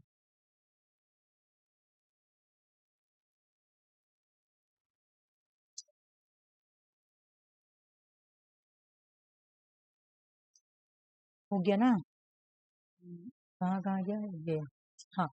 इसको स्टैब्लिश किसने किया था, PYQ क्वेश्चन सही है, ठीक है ना। नैक एनबीए को स्टैब्लिश किसने किया, एआईसीटी, एआईसीटी से ही निकल के आया है तुम्हारा एनबीए, ठीक है। बोले कि NBA was establish bye all India council for technical education AICT 1994 में। नैक जब आया है एनबीए भी तभी आया है, देख लो। लेकिन और भी पढ़ेंगे इसके बारे में। एआईसीटी के किसके अंदर आता है, सेक्शन 10U के अंदर आता है। एनबीए जो है ये एआईसीटी के एक्ट, किस एक्ट के अंदर आता है, ठीक है। अगर तुमसे पूछा जाए कि बताओ एआईसीटी के किस एक्ट के अंदर एनबीए आता है, तो तुम्हारा आंसर क्या होगा, तुम्हारा आंसर होना चाहिए कि ये 10U के अंदर आता है। हाँ 10U के अंदर आता है, तब नॉर्मल क्वेश्चन हो गया, 10U के अंदर आता है। उसी बात देखो, NBA came into existence and independent autonomous body है, ठीक है ना। इफेक्ट में कब आया, इसको तो स्टैब्लिश किया गया 1994 में, लेकिन ये 7 जनवरी 2020 में ये इफेक्ट में आया, ठीक है ना। और 2014 में it was a grant full membership statues in the Washington accord. ये जो है ना वाशिंगटन अकॉर्ड का फुल मेंबरशिप इसको मिला हुआ, ठीक है ना। ये कब मिला इसको, 2014 में। समझना कहानी क्या है, ये ये निकल के किससे आया, एआईसीटी से निकल के आया। निकला कहाँ से है, 1994 आईसीटी के अंदर से, एनबीए। इसका काम क्या है भाई, टेक्निकल प्रोग्राम को क्या देना, टेक्निकल प्रोग्राम को एग्रेडेशन देना, ठीक है। लेकिन ये बोला कि इफेक्ट में क्या आया, केम इनटू एग्जिस्टेंस कब आया, तो ये 2010 में। जनरली क्वेश्चन यही पूछा जाता है, लेकिन ये भी पूछ सकता है, ऐसा बात नहीं है, ठीक ना। 7 जनवरी 2010 में ये आया, ठीक है। लेकिन इसको बोला गया कि ये जो है ना वाशिंगटन एकॉर्ड का इसको फुल मेंबरशिप स्टेटस मिला हुआ है। ये इसको कब मिला था? 2014 में मिला था, ठीक है। ये बात माइंड में रखना कि 2014 में इसको वाशिंगटन एकॉर्ड का स्टेटस मिला हुआ था, फुल मेंबरशिप का। National board of accreditation NBA जो है is interested with the ensuring quality assurance discipline। किस किस पे एक्रेडिटेशन देता है ये, ठीक है। जैसे इंजीनियरिंग कॉलेज हो गया, जैसे तुम देखना अगर कोई इंजीनियरिंग कॉलेज हो तो वो देखना होगा, तो तुम देखना जैसे मैं क्या बोलेगी, तुम देखना काजी नजरुल यूनिवर्सिटी में अगर कोई फॉर्म वगैरह निकलेगा तो तुम देखना ऊपर लिखा हो रहेगा काजी नजरुल यूनिवर्सिटी नैक के अंदर आती है, ठीक है। उसी तरह अगर तुम किसी कोई इंजीनियरिंग कॉलेज को तुम देखना चाहती हो क्या वो NBA के अंदर आता है कि नहीं आता है, या कोई टेक्निकल कॉलेज हो वो NBA के अंदर आता है कि नहीं, क्योंकि वही लोग उसको एग्रेडेशन देता है। लेकिन अब क्या बोला गया कि अब सब हटा दिया जाएगा, है ना। मैनेजमेंट वाला कोई भी तुम इंस्टीट्यूशन देखना, कॉलेज देखना, तो वहां पर भी तुमको क्या देखने को मिलेगा कि कौन ये देता है, मतलब ये वो NBA के अंदर आए रखे हैं। Pharmacy, hotel management, catering technology, architecture, ये सब हम लोग अभी AICT में पढ़े थे, है ना। ये AICT सबको देखती है, तो AICT से तो ये निकल के आई है, तो ये भी तो वही काम करेगी, ठीक है ना। ये भी तो AICT से निकली ना, तो ये भी तो वही काम करेगी, ठीक है। देखो अगर तुमको यहाँ पे कुछ समझ में नहीं आया तो बोलो मैं एक बार फ्लो चार्ट बना दूंगी, अगर लग रहा है कि हौच पौच टाइप का हो गया तो मैं फ्लो चार्ट बना दूंगी, तुम लोग मुझे बनाने में हेल्प कर दो, मैं बना रही हूँ।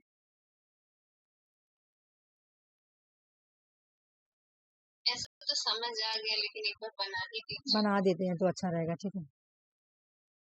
एक्चुअल में ना मुझे पेज रखना चाहिए, मैं पेज ही नहीं रख। चलो यहाँ बना।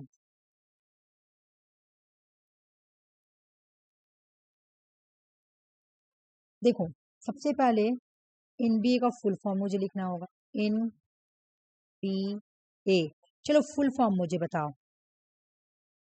National board of accreditation.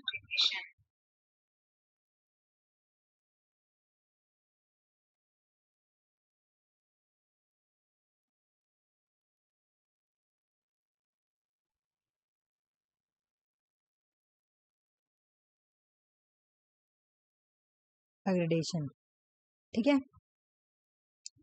ये आई क्या थी, कब आई थी ये? नहीं सॉरी, पहले नहीं नहीं पहले बोलो।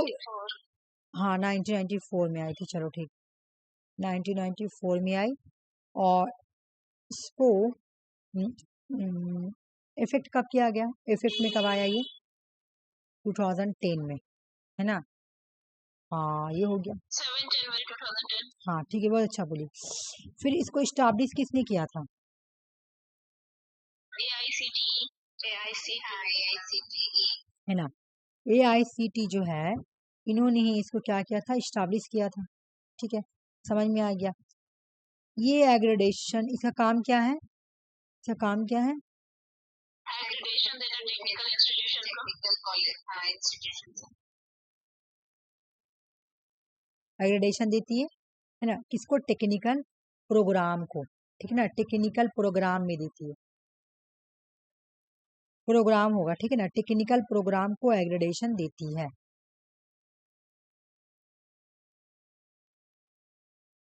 प्रोग्राम्स, ठीक है। और इसमें कुछ है भी नहीं ऐसा कोई इम्पोर्टेंट। हाँ एक आ रही है, किसके अंदर आती थी, ये भी तो था ना कि ये आती है तुम्हारा section section ACCTN section 10U के अंदर आती है। ओ मैं उल्टा लिख दी क्या? हाँ मुझे लग रहा है उल्टा ही लिख। SECTION सेक्शन 10U, ये ठीक है। हाँ ऐसी होता, ये ऐसी था, ठीक है।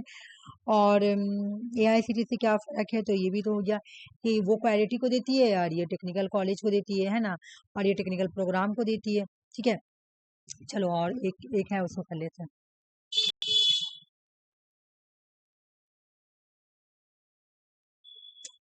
कहाँ गया और वाला, कहाँ गया? वो ऊपर होगा ना।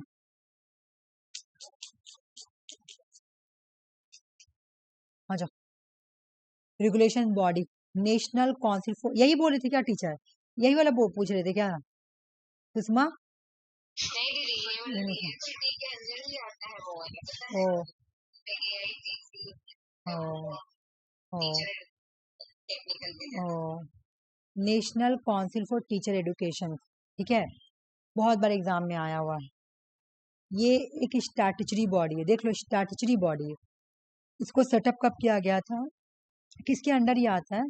National council for teacher education act 1993 के अकॉर्डिंग इसको स्टैब्लिश किया गया था 1995 में, ठीक है। इट इज फॉर्मली ओवरसी, ये किस लिए आए थे? इंडियन एजुकेशन सिस्टम में, है ना, इंडियन एजुकेशन सिस्टम में स्टैंडर्ड, प्रोसीजर, प्रोसेस, इन सबको देखने के लिए, टीचर की क्वालिटी को इम्प्रूव करने के लिए। This council function of the centre as well as state government all over matter regard to teacher education. Teacher education से रिलेटेड जितने, चाहे सेंटर में हो या स्टेट में हो, ये सब देखेगी, ठीक है ना। डिपार्टमेंट ऑफ टीचर एजुकेशन, हाँ यहाँ टीचर एजुकेशन से रिलेटेड देखेगी। बोले कि ये लोकेटेड कहाँ है? एक मिनट, इसका जो सिक्रेटेड है, ये लोकेटेड है department of teacher education and national council of education research and training, NCERT. इसका सेक्रेटरी बता रहे हैं एनसीईआरटी के अंदर आएगा, ठीक है। एनसीईआरटी भी पढ़ना हम लोगों के लिए जरूरी है। एनसीईआरटी कब आई थी? 1961 में, बहुत बार प्रीवियस ईयर क्वेश्चन आया हुआ, ठीक है। एनसीईआरटी का फुल फॉर्म भी पूछता है एनसीईआरटी का, national council of teacher, sorry national council of education research and training. NCERT का फुल फॉर्म है नेशनल काउंसिल। हर जगह हम लोग काउंसिल ही पढ़े, सी का मतलब, तो national council of education research and training. NCERT एक ऑटोनोमस ऑर्गेनाइजेशन है, 1961 में आई थी by the government of India. ये गवर्नमेंट ऑफ इंडिया के तरफ से इसको स्टैब्लिश किया गया था। इट वॉज क्रिएटेड, ये इसको क्यों क्रिएट किया गया था? ताकि ये असिस्ट करे और एडवाइस दे सेंट्रल को और स्टेट गवर्नमेंट को पॉलिसीज एंड प्रोग्राम लाने के लिए स्कूल एजुकेशन की क्वालिटी को इम्प्रूवमेंट करने के लिए एनसीईआरटी को लाया गया होगा। मेरे मुंह से तुम लोग कितने बार सुनी होगी एनसीईआरटी एनसीईआरटी एनसीईआरटी। तुम्हारे घर में अगर कोई इंग्लिश मीडियम, मेरे घर में मेरे भतीजा लोग पढ़ते हैं इंग्लिश एनसीईआरटी का, इंग्लिश मीडियम का। हमको एक चीज देख के बहुत अफसोस ये बात लगा, हम लोग पढ़े गवर्नमेंट स्कूल में, ठीक है, तो गवर्नमेंट स्कूल का सिलेबस इतना वीक क्यों और इंग्लिश मीडियम का सिलेबस इतना अच्छा क्यों? मैं अपनी आप ही की बेटी को पढ़ा रही थी, वो पढ़ती थी 8 क्लास में, नहीं 7 क्लास में, तो मैं उसको पढ़ा रही थी, तो उसमें पता, तुम यकीन नहीं करोगी, उसमें ना रॉबर्ट ऑन के बारे में लिखा हुआ था, रॉबर्ट ऑन, सोशलिज्म, और उसके बाद मार्क्सिज्म, सोशल स्टडीज में लिखा हुआ था। मुझे बहुत ये लगा कि देखो यहाँ बचपन से ही इन लोगों को ये पढ़ाया जा रहा, रॉबर्ट ऑन, सोशलिज्म, मार्क्सिज्म, ये। और हम लोग कब वो पढ़ते हैं? मास्टर्स या ग्रेजुएशन में जाके पढ़ते हैं। ग्रेजुएशन में तो बेस भी नहीं बनता है, मास्टर्स में गया तो थोड़ा बहुत नॉलेज हुआ, तो हुआ, नहीं तो हम लोग जब यूजीसी प्रिपरेशन करते तब हम लोग को ये सब अच्छे से नॉलेज मिलता है। और उन लोगों को 7-8 में ही पढ़ाया जा रहा है, क्यों? क्योंकि उन लोगों का सिलेबस कौन प्रिपेयर करता है? एनसीईआरटी। जितना भी सीबीएसई बोर्ड है, उन लोगों का बुक जो होता है वो एनसीईआरटी का बुक होता है। एनसीईआरटी हाई स्टैंडर्ड होती है, इसलिए मैं नोट्स भी बनाती हूँ तो एनसीईआरटी को ही फॉलो करती हूँ। जैसे मेरा जितने भी जान पहचान में अगर कोई जैसे मेरे मामू, वो भी डेट कर गए, लेकिन वो पहले जब थे ना तो वो भी सिविल सर्विस का प्रिपरेशन करते थे, तो हम लोग बहुत छोटे थे तभी वो डेट कर गए थे। तो मैं अपने नानी के घर में गए तो मैं देखी मेरे मामू का ढेर सारा बुक रखा हुआ है, मैं लेके चलाई कि मैं सब पढ़ूंगी। हालांकि सब नहीं पढ़ती हूँ, लेकिन कुछ कुछ उठा के लेके चले। और बहुत दिन का बुक है, बहुत पुराना बुक है, मतलब हम लोग जब छोटे थे तभी वो डेट कर गए थे, तो अब वो सब बुक मैं उठा के ले आई। मैं जहाँ भी देखती हूँ एनसीईआरटी का बुक मैं उठा के ले आती हूँ, तो मुझे पढ़ना है। क्यों? क्योंकि इसलिए नहीं, क्योंकि एनसीईआरटी में थोड़ा मतलब हाई स्टैंडर्ड रहता है, वो सब तुमको नॉलेज पहले ही मिल जाएगा। पहले का बात बता रही हूँ, अभी तो मेरे पास यूपीएससी वाला एनसीईआरटी बुक है, वो सब पहले का बात बता रही हूँ कि पहले उठा के लिए आती थी। क्योंकि इंग्लिश मीडियम के में तुम देखोगी ना, वो चीज पढ़ाया जाता है जो ग्रेजुएशन में हम लोग पढ़े रहे। सोचे कितना लेवल लॉ होता है हम लोग का, हम लोग को वो सब चीज से कोई रिलेशन नहीं होता है। मतलब गवर्नमेंट स्कूल में नहीं पढ़ाया जाता वो सब, मतलब गवर्नमेंट में क्या, प्राइवेट में भी नहीं पढ़ाया जाता है। हाँ, अगर तुम सीबीएसई इंग्लिश बोर्ड में पढ़ रही हो तब तुमको हाई लेवल का पढ़ाई मिलेगा। वो बच्चे पे डिपेंड करता है कि वो पढ़े या ना पड़े, लेकिन सिलेबस तो रहता है ना, क्योंकि वो एनसीईआरटी करती है प्रिपरेशन। तो ये एक ऑटोनोमस बॉडी, और ये क्या करती है, ये सेंट्रल गवर्नमेंट और स्टेट गवर्नमेंट के स्कूल के लिए एडवाइस देती है और उसको हेल्प भी करती है कि किस तरह का पॉलिसी लाइए, किस तरह का प्रोग्राम लगाइए, और किस तरह स्कूल का जो क्वालिटी है ना, और किस तरह से उसको इम्प्रूवमेंट करना है, कैसे। अभी मैं बताई ना कि मैं जब उसको पढ़ा रही थी तो वो मुझे बोली कि वो समझा दीजिए। जब मैं समझाने बैठी तो मैं देख रही रॉबर्टॉन, मार्क्सिज्म, सोशलिज्म, जो कि हम लोग अब एमए में पढ़े हैं। हम लोग ग्रेजुएशन में भी नहीं समझे थे, मैं ग्रेजुएशन में भी इतना मुझे नॉलेज नहीं था रॉबर्टॉन, मार्क्सिज्म इनके बारे में। ये जब मैं यूजीसी प्रिपरेशन की तभी पता चला। और उन लोगों को सोचो वही टाइम पढ़ाया जा रहा, मतलब 8-9 में पढ़ाया जा रहा। तो एनसीईआरटी है कि नहीं, हाई स्टैंडर्ड हुआ कि नहीं, ये मतलब क्वालिटी तो इम्प्रूव कर रही है ना स्कूल एजुकेशन का, कर तो रही है अपना काम। और ऐसे मतलब एक ही चीज में नहीं करती, हर चीज में। तो मैंने कंपैरिजन किया, हिस्ट्री में भी मैं देखी तो बहुत अच्छा सिलेबस दिया हुआ था एनसीईआरटी का। 8-9 का सिलेबस मैं देखी, या फिर साइंस का सिलेबस भी देखी, मतलब पढ़ाती थी मैं पहले उन लोगों को, तो बहुत अच्छा लगता था पढ़ने में। अच्छा, आ जाओ नेक्स्ट देखते हैं। फिर आ गया तुम्हारा Indian council of agriculture research. अभी मैं ऊपर पढ़ाई थी वाला क्वेश्चन आया था इसमें से। ऑटोनोमस बॉडी है, ठीक है, क्या करती है, कोऑर्डिनेट करती है किसको, जो एग्रीकल्चर है, एग्रीकल्चर एजुकेशन और रिसर्च। मतलब रिसर्च क्या, एग्रीकल्चर से रिलेटिव जो रिसर्च होते हैं, है ना, क्रॉप से रिलेटिव जो रिसर्च होते हैं, या एग्रीकल्चर के जो एडुकेशन है, उनको कोऑर्डिनेट कौन करता है, तो आई कार का फुल मैं ऐसे पढ़ाई थी तो मैं ऐसे याद करना, ICHR, ये तीनों को साथ में याद कर लेना, ICPR, ICAR। अब तीनों का आराम से याद हो जाएगा। Indian council historical research, Indian council philosophical research, Indian council agriculture research, तीनों ही मिला हुआ है। तो तीनों को ही तुम लोग ऐसे करके याद कर लेना, ऐसे याद करने में प्रॉब्लम नहीं होगी, ठीक है। तो फिर बोला Indian council of agriculture research जो है ये प्रोवाइड करेगी, क्या प्रोवाइड करेगी, फाइनेंस, प्रोफेशनल सपोर्ट किसको, एग्रीकल्चर यूनिवर्सिटी को, उसको और मॉडर्नाइज करेगी, स्ट्रेंथनिंग करेगी, मतलब और मजबूत बनाएगी, एकेडमिक फैसिलिटीज प्रोवाइड करेगी, ताकि वो और क्या हो जाए, स्ट्रांग हो जाए, ठीक है, और स्ट्रांग हो जाए। मैं अभी तुम लोग से कुछ एक दो को तुम लोग को पहले क्वेश्चंस कर लो तो मैं पूछती हूँ, क्वेश्चंस करो।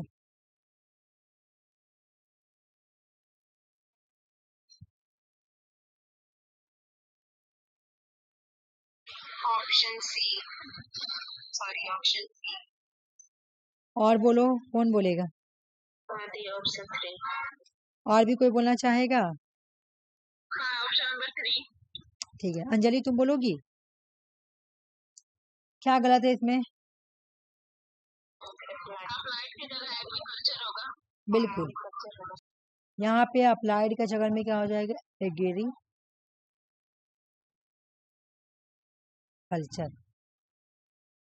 एनसीईआरटी का डेट बताओ,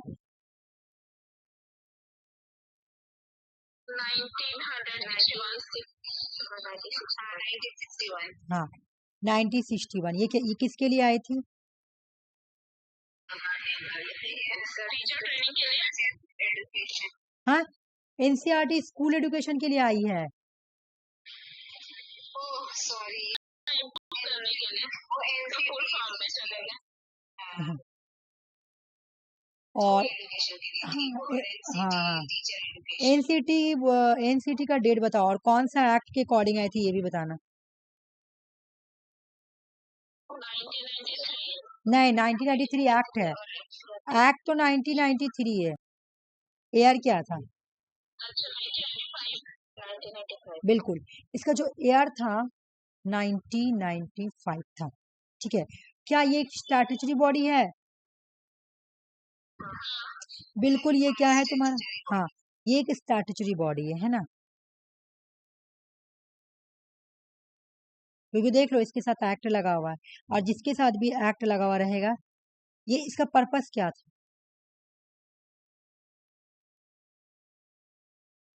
स्टेट और सेंट्रल के टीचर एजुकेशन के लिए आई थी। हाँ उनकी क्वालिटी, टीचर की क्वालिटी को इम्प्रूवमेंट करने के लिए, उनको है ना, उनको और डेवलपमेंट करने के लिए ये आई थी, हाँ।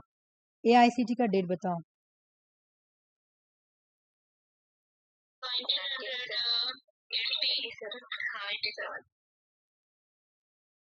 क्या बोली तुम लोग?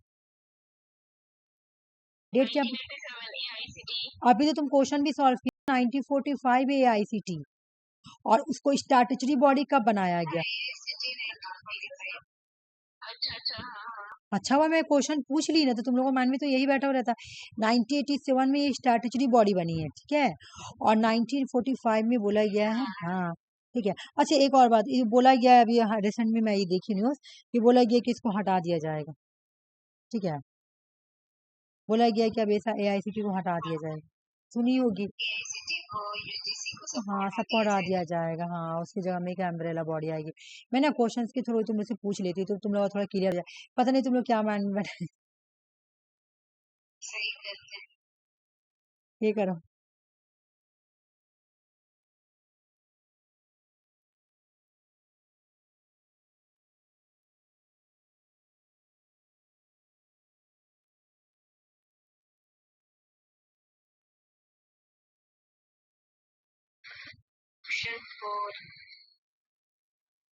बोलो और बोलो।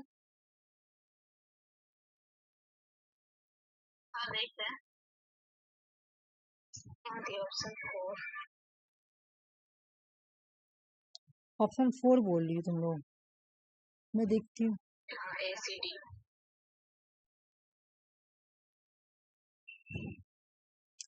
सबसे पहले तो टेक्निकल ये है और टेक्निकल ये है, प्लानिंग करती है, कोऑर्डिनेशन करती है, प्रमोशन करती है।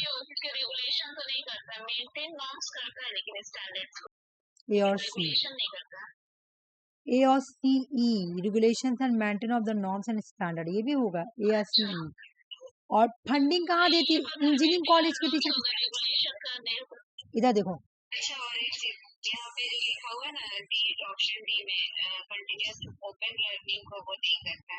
एक नाम, और ये भी तो देखो इंजीनियरिंग कॉलेज को टीचर को सैलरी इतने सारे कॉलेज है, ये इलॉजिकल बात है, नहीं है इलॉजिकल, इतने सारे कॉलेज है, इतने सारे कॉलेज की टीचर, मतलब यूजीसी फंड करेगा, एक बात बता, यूजीसी फंड करेगा अपना यूनिवर्सिटी को, तो वो अपने कॉलेज को देगा प्रोफेसर लोगों को सैलरी।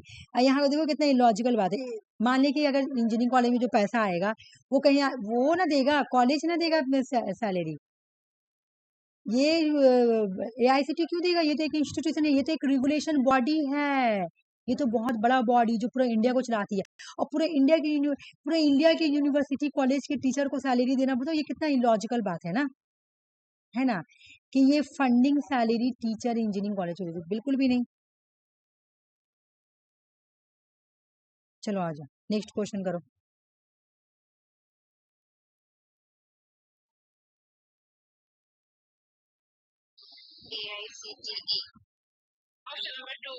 ये तो बहुत इजी है, हाँ AICT नेशनल बोर्ड एक्रेडिटेशन को स्टैब्लिश किया था AICT ने 1945 में, ये नहीं सॉरी सॉरी ये 1994 है।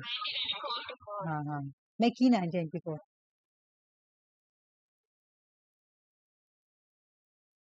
अरे अभी क्वेश्चन पूछे आंसर आ गया, वाह क्या बात है देखो मैं उधर पूछी, इधर क्वेश्चन आंसर आ गया। 1994 कौन बोला? अभी मैं मारू, अभी मैं ऊपर कराई ना कि national council for teacher education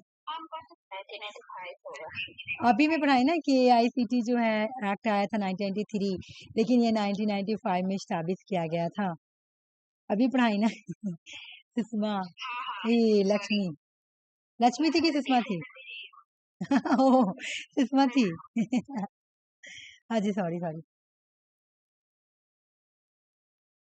अच्छा अब तो मुझे लग रहा कंप्लीट हो गया ये वाला, मुझे लगा बहुत मतलब तुम लोग नहीं समझ पाओगे, लेकिन बहुत जल्दी जल्दी समझ गई ना, तो इसलिए ये पूरा कंप्लीट हो गया, दिखा दे रही, रुक जाओ मैं कुछ क्वेश्चन भी पूछ रही थी। ये वाला जितना बॉडी था ना, ये पूरा ही कंप्लीट हो गया, मतलब जितना भी इम्पोर्टेंस आ रहा था सारा कंप्लीट हो गया। जैसे AICT से क्वेश्चन आता था, NCT से आता था, ICR से आता था, ठीक है, CSR का मतलब तुम समझती हो। चलो ये इसमें से चलो मैं एक बार इसके बारे में भी थोड़ा डिस्कस कर लेती हूँ, अभी टाइम है तो मैं इसके बारे में भी थोड़ा डिस्कस कर लेती हूँ कि क्या है।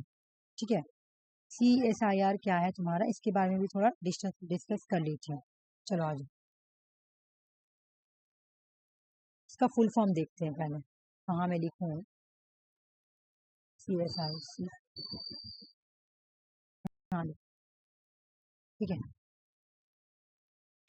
तो कौन CSIR, ठीक है, इसका फुल फॉर्म है the council of scientific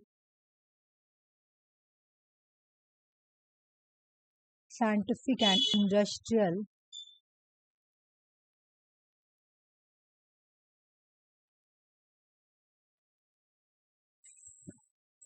research.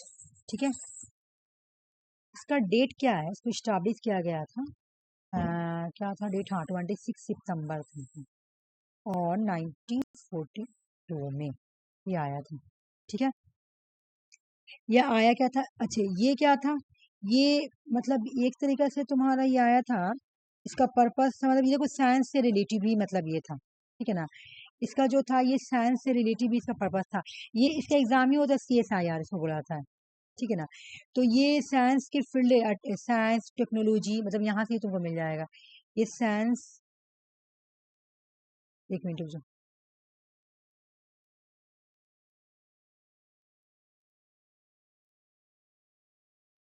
कहाँ गया, ये जो था ना ये एक तरीका से साइंस रिसर्च और इंडस्ट्रीज, मुझे अच्छा से लिखने दो तो मैं बहुत जल्दी जल्दी बोलूँ। ये एक्ट प्रमोट करने आए, मेरा कहाँ गया कर्सर, रुको तो एक मिनट, मेरा कर्सर कहाँ गया, क्या हो गया, मेरी आवाज आ रही तुम लोगों को, हेलो, ये काम कर रहा, रुको तो, अरे मेरे पेन काम नहीं कर रहा, रुक जा,